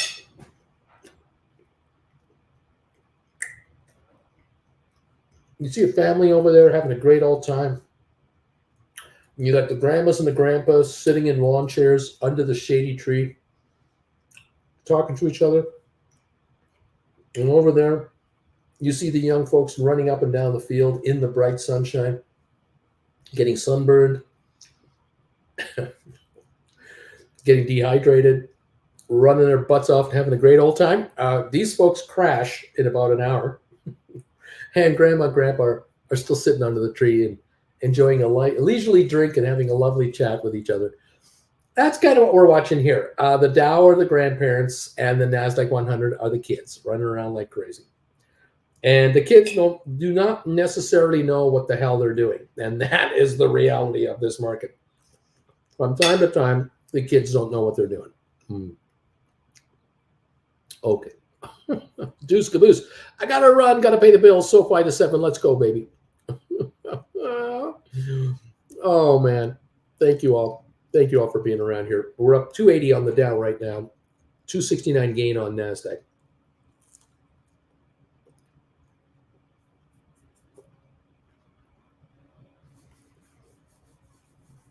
Okay.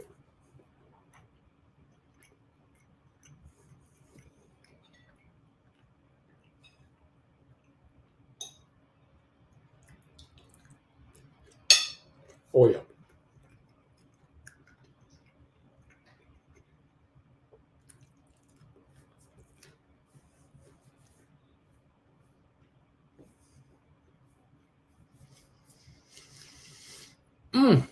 Thank you all for popping in here today. Thumbs ups. Thank you all. Man, 210. This is awesome. Thank you. Tesla, 199. GameStop, 27.27, 27.21. High of 27.57 today for GameStop.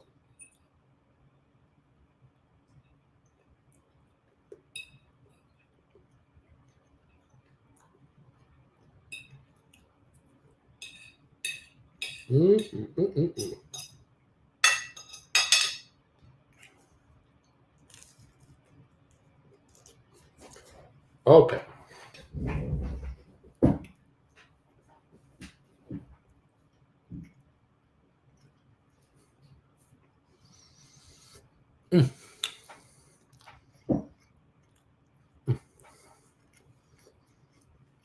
The Dow up 239. It looks like we're slumping a bit. We're near the low of the day on the Dow. A 242 gain.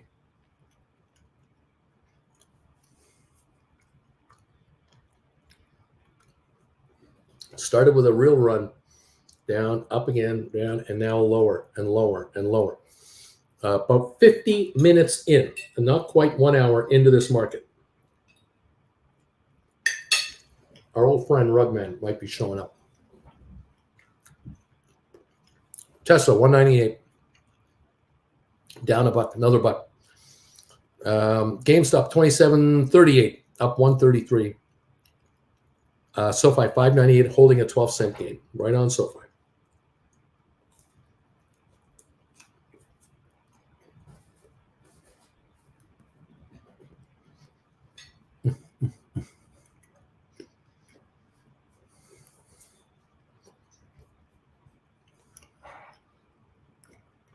Cheers from my coffee cup, the Rugman coffee cup.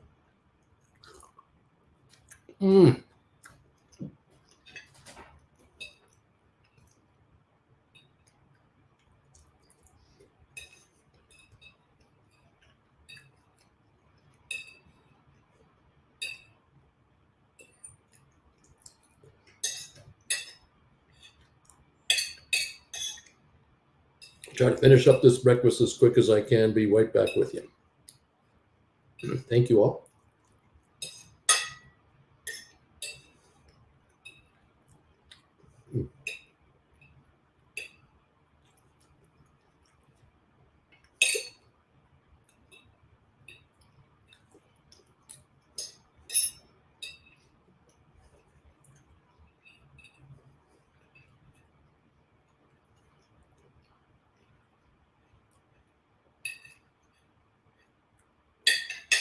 Oh my, so good.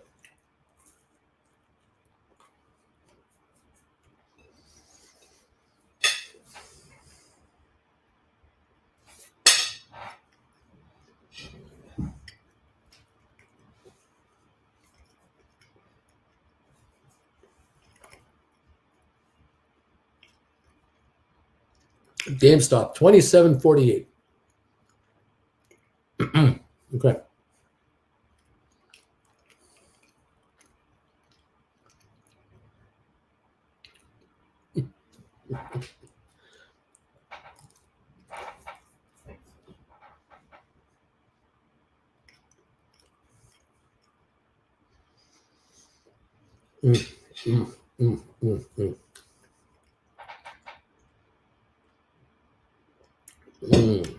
Wonderful, wonderful.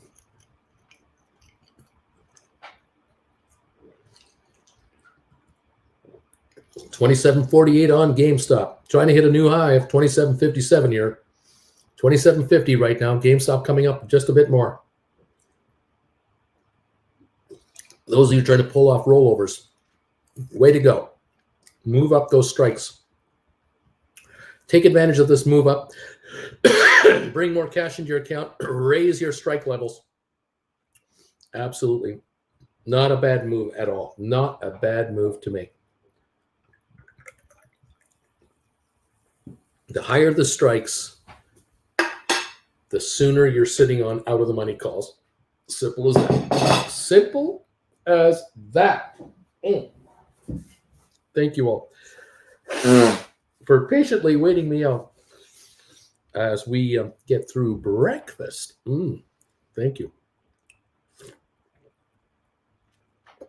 Oh, lovely. 27.56 on SoFi. This is the high, not SoFi, on GameStop. This is the high of the day range here. 27.57 the high.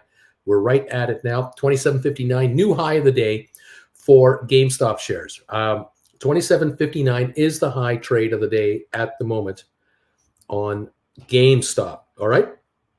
GameStop. The Dow up 300, S&P up 60, NASDAQ up 280, trying a little recovery, but it's still going down. It started up here, down 2, 1 up, down 2, 1 up, down 2. That's what the Dow seems to be doing now.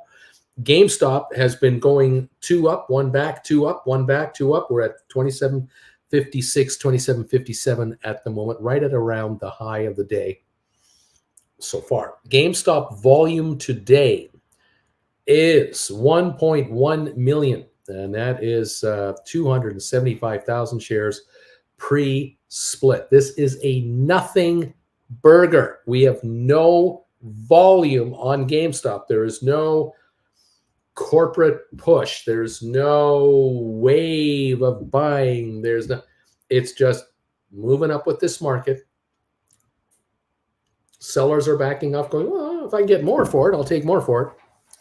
But GameStop can give up $1.50 like that at any time with any kind of a sell program or more.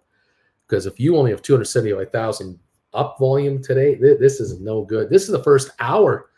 We don't even have 300,000 shares trading in the first hour on GameStop. It used to be 3 to 5 million in the first hour, on our way to 50 million share days in the old days. We're not doing anything like that whatsoever. That is disturbing. That is telling to me you cannot maintain an up move for long.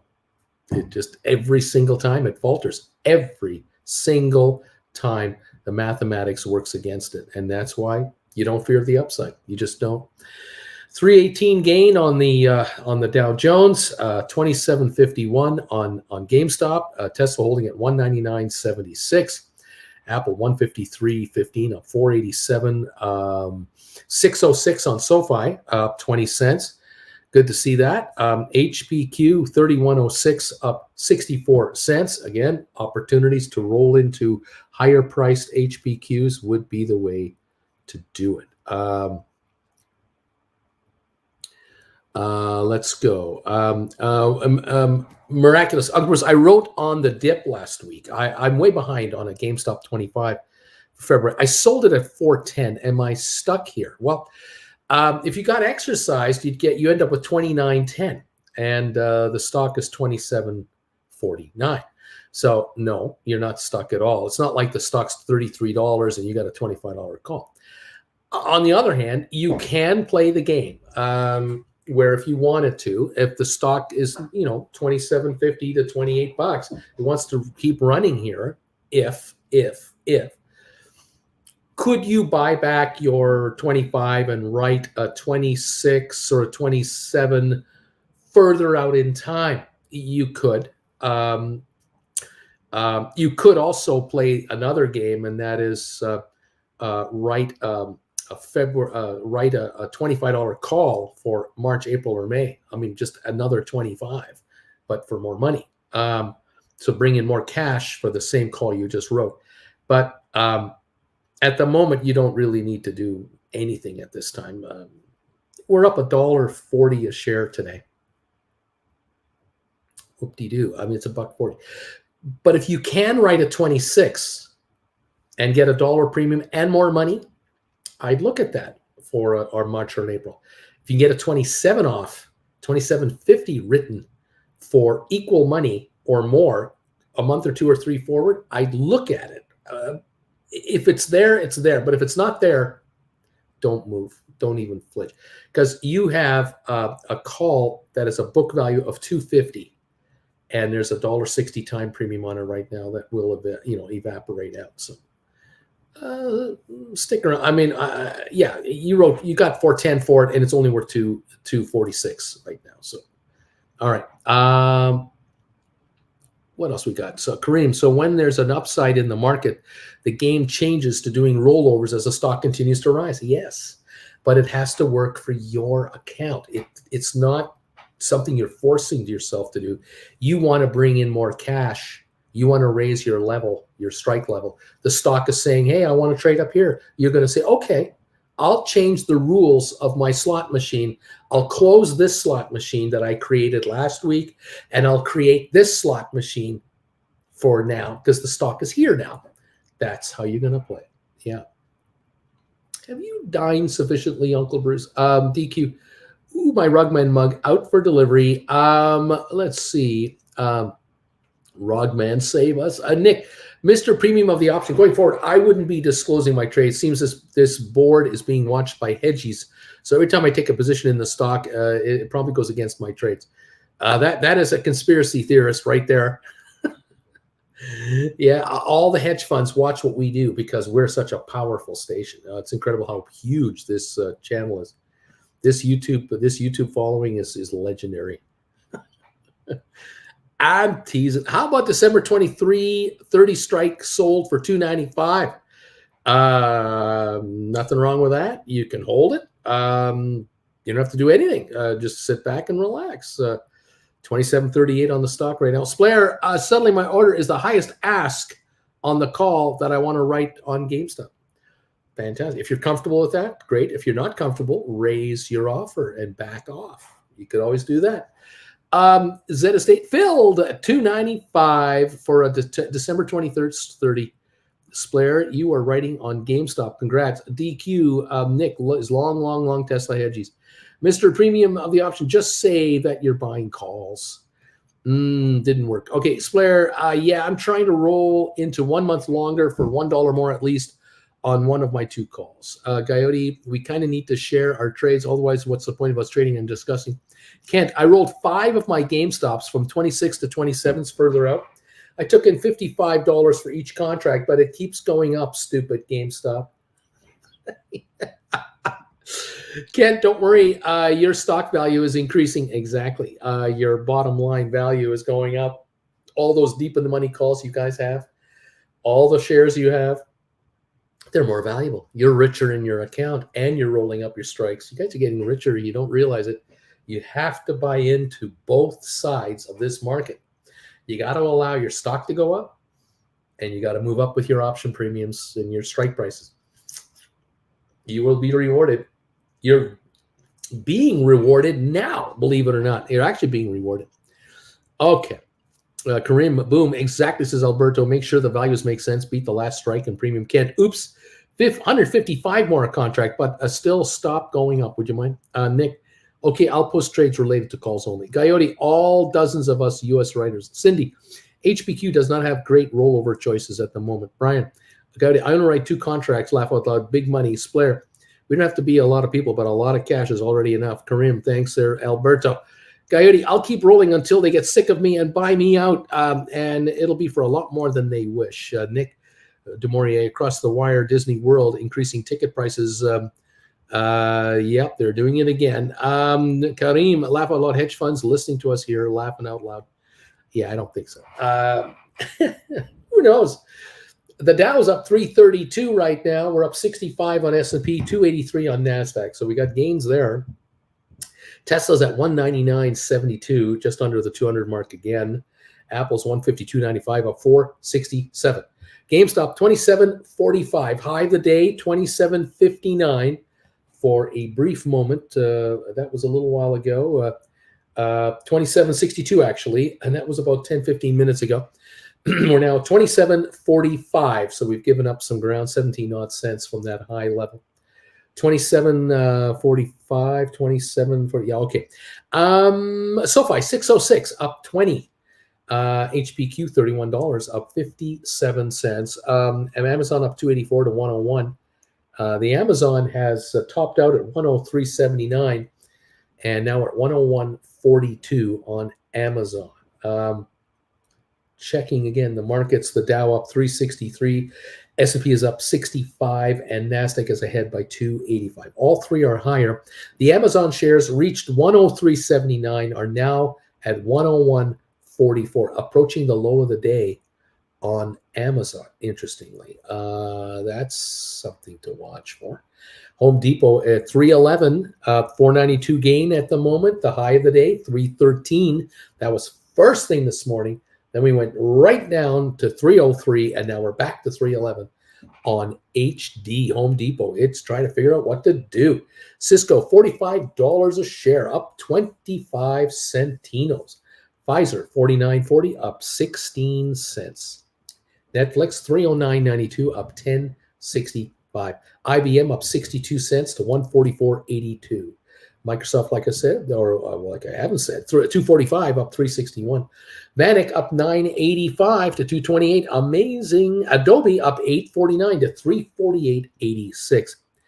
Goldman up 664 at 389. Google 98.91 up 288. Boeing 140 gain at 174.96. Moderna up 668 to 185.71. Meta is 348 higher at 117 7-day. ME up 9.5 cents. Rocket Lab is up 24. Matterport is up about 38 cents to 388. We got ATIP up almost a nickel, 67 cents now. SmartRent 304, 305 a share, up 16. Spire is up 5 cents to 144. Cyxtera 18 cents higher, 253 right now. That's what's going on in a lot of the stocks we're following. 329 gain on the Dow. All right. Slayer is saying to Brian, yeah, same here, but only 2 calls on GameStop and some others on small companies. Normally, I could write already 3 GameStop calls, but I don't like it. But I don't like to have all my eggs in one basket right now. Coyote heard at Citadel, someone find that dang intern and put him watching that old Canadian man's channel pronto. Whatever he says seems to happen. Watch that guy. Brian, Matterport is up 11% now. Wow.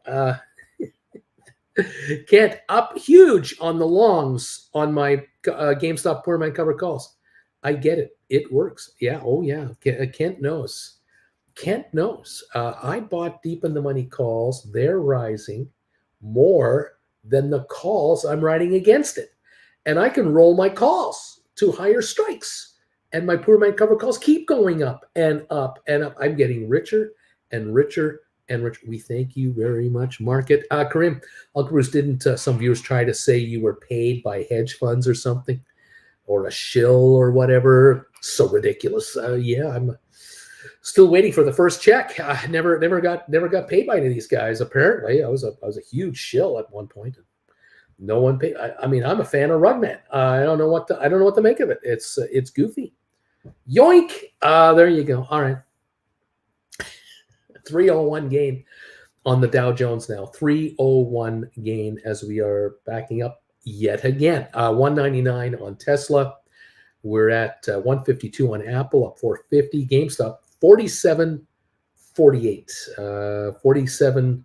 27. Let me try this again. GameStop 27.44. Okay, I'll get it figured out. GameStop 27.44. The high 27.62. That's where we're at on GameStop right now. Okay, near the high, but not higher than the high, and not pushing the high. We're close, but we've backed off a bit. The question now is this market going to get tired? Give up some gains. Remember, we gained 1,200 last Thursday, gained 30 on Friday, lost 200 yesterday. We're up 309 today. So we're only up 139 points from that 1,200 point gain. Since that 1,200 point gain, we're only up 139 points overall on the Dow. We're not going anywhere. We're not going anywhere. We've topped out here. They don't talk about that on the Dow Jones markets, on the stock market channels. They're trying to tell you to keep buying, keep buying, keep buying. Look at the last week on this market. Look at it. Look at it. Look. There's that 1,200 point run. Look at it since. It's a little better, but not a lot. You see what I mean? It's not really going anywhere.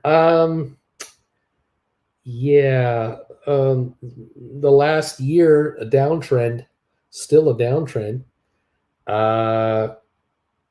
Yeah, 2 years ago, in the last 2 years, we topped out, and look at the back off since. Now, a little bump here. I agree. There's a bump here. People are really hoping this is it. This is it. It's not it. Sorry, it's not it. So yeah, okay. Remember, he took it out. Yeah, they took it out, but they're gonna have to tuck it back in. It's not gonna be good. We're up 310 on the Dow. Not good. 27.33 on GameStop. We're backing off here. Coming down again. 31 cents off the high. Just a little pullback. Okay.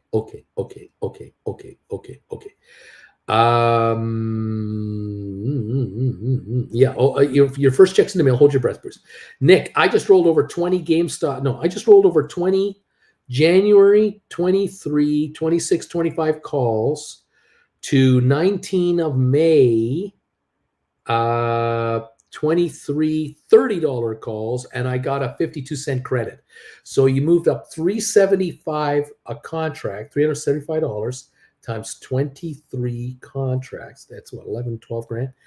And added 52 cents cash on top of that, another $1,100. So how about that?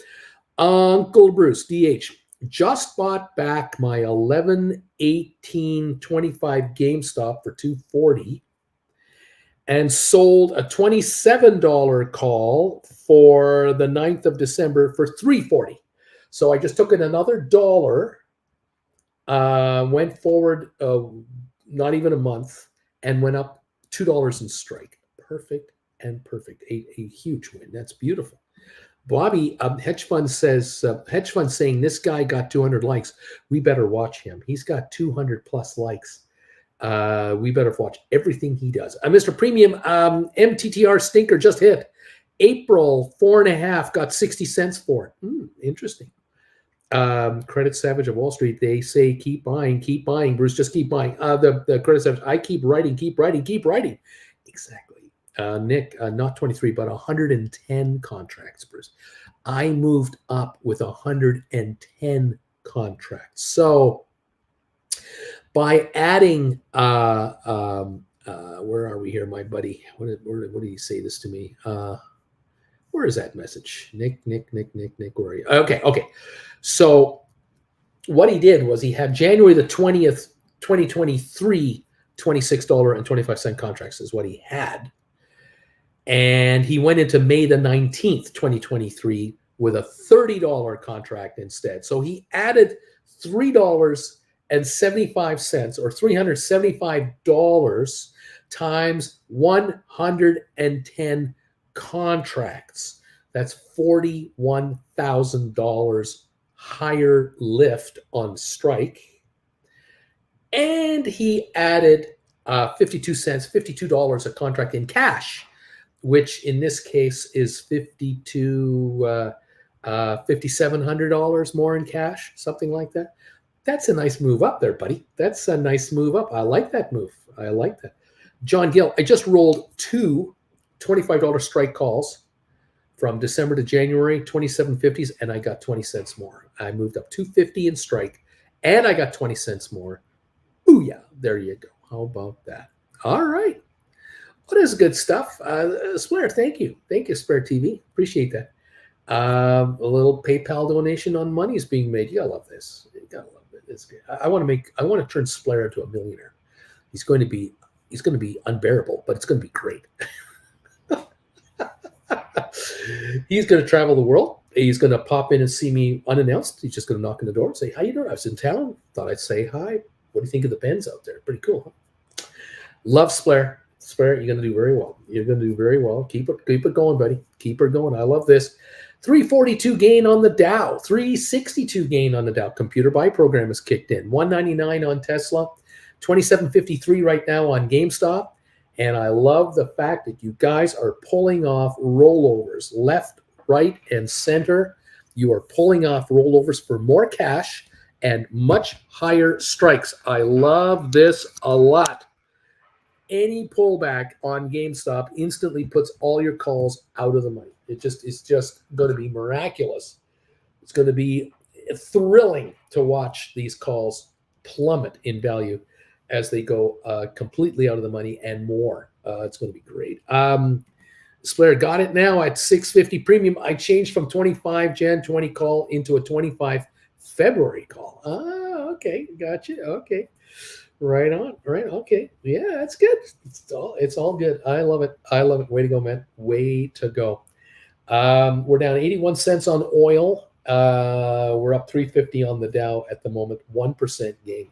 JR. Okay, Uncle Bruce. I just bought my first 5 January 2025s on GameStop. These are the deep in the monies.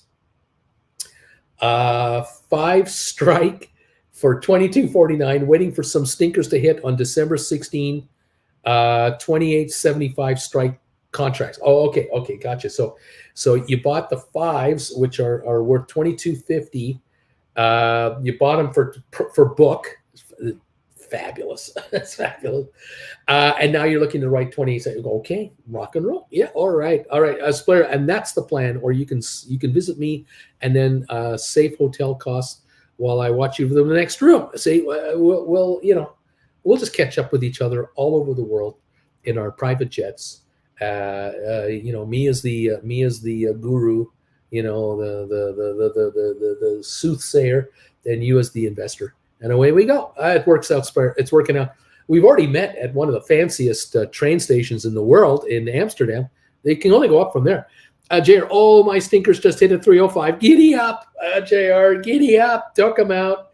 Nice hit there, Splair. By the way, I had a 570 premium early. I just need to roll over class after GameStop drops again. So here we go. I just need that rollover class. Giddy up, man. Keep it going, buddy. 27.60 on GameStop. It's a new high, 27.63, and that's why people stink offers are being taken out. You gotta love it. Way to go, kids. Writing these contracts for super premiums is what it's all about. Bringing in this do-re-mi moolah. I love it. I love this. 27.59, 27.58 with a high of 27.64 today on GameStop. We're up 324 on the Dow. Tesla at 199.24. SoFi holding $6 even right now. There you go. Beautiful stuff. Alberto, wait, what? You can stay with me for free. I have a spare master bedroom, You can trade on my account. So really, it isn't free. Swear. Totally agreeing with you, Uncle Bruce. Totally. I mean, we were right there. We were having a coffee right there on his avatar. We were having a coffee at the Starbucks in Amsterdam. We're already hanging out in Amsterdam together. It's pretty good already. You love this. Blair, sorry, Lava allows us, Alberto. Coyote rolled 26.25s into 27.50s for a 50-cent credit. Right on, Coyote. Right on. Moving it up. That's 50 cents plus $1.25, $175 per contract increase to you. That's what we're talking about here. Splair, Alberto, I think it's better when there will be a lot of places where I can stay whenever I like. There you go. Exactly. Fantastic, kids. Welcome all to the party. Congratulations, all of you, on doing these roll-ups. Absolutely taking advantage of this options market that is throwing you stupid money for crazy strike prices for short periods of time. We're talking between here and February, 3-4 months. That's it. And they're throwing you gobs of money. It's ridiculous. It is deliciously ridiculous. Coyote and went from 125 in the money to just at the money or slightly out of the money. Yes, sir. Let's see how bad they want to exercise their calls. Exactly. There you go. You're not losing. You're winning and winning and winning. And everybody who's sitting on deep in the money calls, you're winning and winning and winning. Same with HBQ at 30.80, $31, anything like that. It's a win-win. You gotta love this. This is fantastic. We're at gaining 282 on the Dow. We're coming back again, you see. We're at 198 on Tesla. Can't stay at 200. Apple only up 407, backing off. SoFi 598, HPQ 3080 up 38. HPQ did get to 3108 but couldn't hold it. Amazon $100.27. It's backing off. It hit 103.79 and it's now $100.27. This is off $3.50 or so a share. A 180 gain, but only a 180 gain on Amazon. Home Depot 638 at 313. It's back to its high. Cisco holding at 44.95. Can't get over 45 here. Pfizer up a dime, just kind of topping out here. Netflix is up $10 at 309. High of the day 312. Ridiculous. IBM 144.86 up 65 cents. Microsoft up 238. It's definitely backing off. The high was 247. Now 243.30, 243.77. We're giving up ground here. 325 a share now and falling. Interesting on Microsoft. SMH, Vanek Vectors is at 226 after topping out at 229. Still ahead 760. Adobe 346. High of the day 351. A $5 pullback so far on Adobe. Goldman 387 of 480, 468. Where am I here? Where am I? I'm here. Google up 230. Boeing up 98 cents. Moderna up $7 to 186. Meta up 185. ME up 6.5 cents. Rocket Lab is up 18. Matterport up 26. ATIP is up 4 cents. SmartRent up 13.5. Spire's up 4. Cyxtera is up 13.5. Royal Caribbean up 268 to 60.75. That's what it's doing. Bed Bath Beyond is up 11 cents to 3.85, down 90% from its $30 print when Mr. Cohen was involved. He's no longer involved. It's now 3.85. How much would you like? Carvana, $10.18, down up 44 cents actually, but it's off on the day. It's backing off. Robinhood up 56 cents, 10.12. And Costco holding $17 gain today. Quite amazing. $11 gain on Walmart. Ridiculous. Stupid. Just stupid. But stupid is as stupid does. What are you going to do? We're only up 246 on the Dow now. The Dow is only up 246, backing off. Tesla 197, backing off. Apple only up 392. We're backing off. GameStop 27.45, giving up some ground now on GameStop. SoFi 599, HPQ 30.76, backing off. And Amazon, it looks like it might break 100 and go below 100 again. See what's going on. The markets are going to crash once Orange Boy makes the announcement tonight that he's running. A lot of uncertainty. This should be goofy. Let's see what happens. Let's see. Nick, Uncle Bruce, I have 48 GameStop. $20. No, I have 48 GameStop, January 20, 2023. 33.75 calls written for 1842. Now something's not right. Now trading it to uncover it and rewrite or wait. Okay, so something isn't quite working out. In my IRA. Okay, so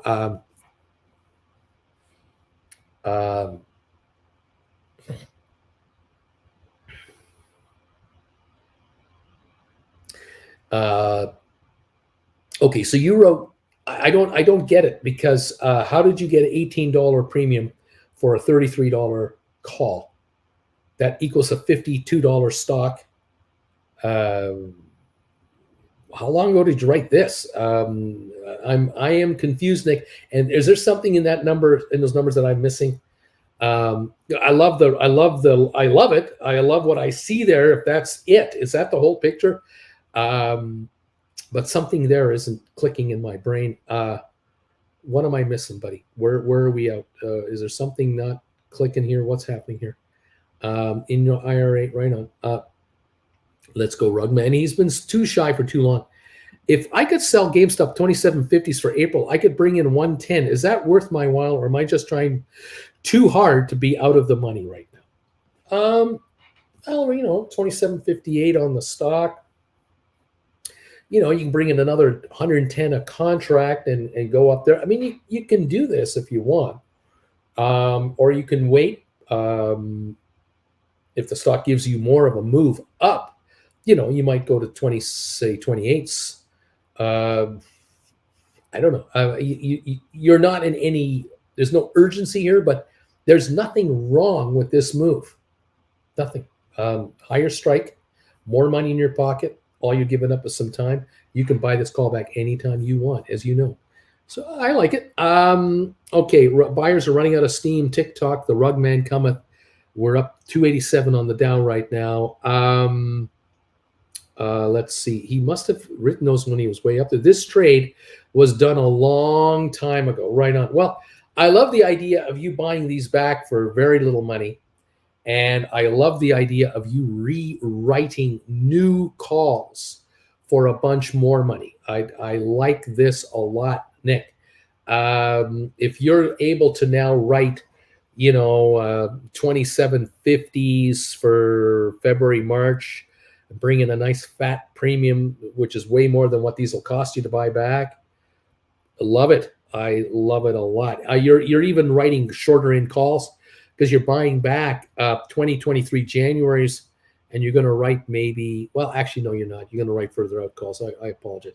You might be writing April's, February's or April's. I don't know. Check out the chain and see what gives you the biggest bang for the dollar around 27.50, 28, something like that. But I like what you're doing here. You can always write 30s for January 23. Buy back the 33.75s and write 30s. And bring in more money, or write 29s or write 28s for January 23. You could do that. You'll get more than probably 281 for them, I would think. That might be a thought. Might be an idea. You got me curious now. I'm going to look at this contract. January 2023. Let's see what this shows. Okay. All right. So you written 33.75s. They're way down here. I love this. 275, 299. I love that. You can write 30s for 375 and bring in about $1. You could write 28.75s for 410 to 445, bring in almost $1.50. 27 and a halves for January will bring you between 455 and 490, and you're buying these 33.75s back. 33.75s back for 280, and you're writing calls for 480, $2 more, same time frame. You might play that game. Otherwise, go further out into the new year. And if you went out to April, if you want to write a long contract on this IRA, you could write 28.75s for 650. 30s you could write for probably $6. That might be a great move right there, writing 30s for $6, buying these others for under $3. There you go. There's a couple of really neat potential option positions. Good choices in your situation here. I love this. Right on, pal. Way to go. Way to go. Way to go. What else we got here? Thank you all. Thank you all. Thank you all. Where are we at now? We're up 313 on the Dow Jones. I got to get going. We're 2 hours, 28 minutes into the show. Tesla is at 197.80. GameStop 27.60, near the high, but not there. But this is affording a bunch of you guys to write calls, rollovers, bringing in money, higher strike price. I love this. I love this. This is good stuff. 27.60 to high of 27.73 today. $1.56 gain. Taking advantage. Taking advantage. Taking advantage. And let's see. David Scott, I wrote a GameStop 25 for January. 23, and I got 505. I bought it back for 605. Then I wrote a $30 call for April 2023, and I brought in 615. What are your thoughts? I love this. This is a $500 a contract move up in strike. I love this. You brought in a little more money. That's okay. I love it. This is a wonderful little move here. These shares tomorrow were to trade where they were 2 days ago, and they're sitting at $24.50 a piece. Your 30s are $5.50 out of the money. They're going to give up some ground. Lovely. I love it. Yeah, very good. Thanks, everybody. Says John Anderson. Splitter. Yeah, from me as well. Already thanks to all, and have a lovely day, everybody. Guys, I will see you this afternoon at 3 o'clock Eastern time. The Dow's only up 280 right now. The thumbs up meter is at 225. I didn't think we'd hit 200 today the way this is starting out, but thank you for throwing thumbs ups at the ranting balding guy. Thank you. Appreciate that. 27.49 now on GameStop after topping out at 27.73. So seems to be the situation. We're at 258 on the gain for the Dow now, just 258. This is backing off again. S&P's up 52, the NASDAQ up 240. The NASDAQ is still up 2.1%, but it was up 2.5. The Dow only up 0.78 of 1 percentage point, so it's not even up barely up 3/4 of a point. 261, 257 gain for the Dow as we are backing off. Alberto, see y'all later. Constantine, have a great day, everybody. Craig Savage. Only reason why I'm hesitant to buy back a January 23 GameStop covered call is that I like having time as my premium. And GameStop will come back to 25 soon. I want to buy back in January for nothing. And then right again for $6 for March. And you can play that game too. You can try it, up to you. You can take the guarantee right now of a higher strike with a little more money. And if it backs off, you'll buy those back and then right January 25s again, or February 25s, or January to whatever. We'll figure it out. Constantly writing, constantly adding cash to the account, constantly making the shares come and get us. Constantly. Right on. Have a great day, folks. Says Credit Savage. Jim Stevens, you're not just a ranting balding guy. You're a ranting homeless balding. I keep forgetting. I keep forgetting that I'm in a house. And I got Rugman to watch over me and to watch over you. So, wherever Rugman goes, we'll be fine. Thank you all so much for being part of this channel today. You subscribers out there, and you folks who have joined this channel as members, guys are the backbone of this channel. Thank you, Nick. Oh, okay. I'm doing 5 contract rollovers from 20 January 33.75. I'm giving up 3 to April 30, and I'm going to get 6. There you go. There you go, buddy. Make it happen, buddy. Bring in that money. Take it in. That's nice. That's nice. Credit Savage, do you have a point, Uncle Bruce? You do have a point, as always. Thank you. John Gill, when is the move to Southern California?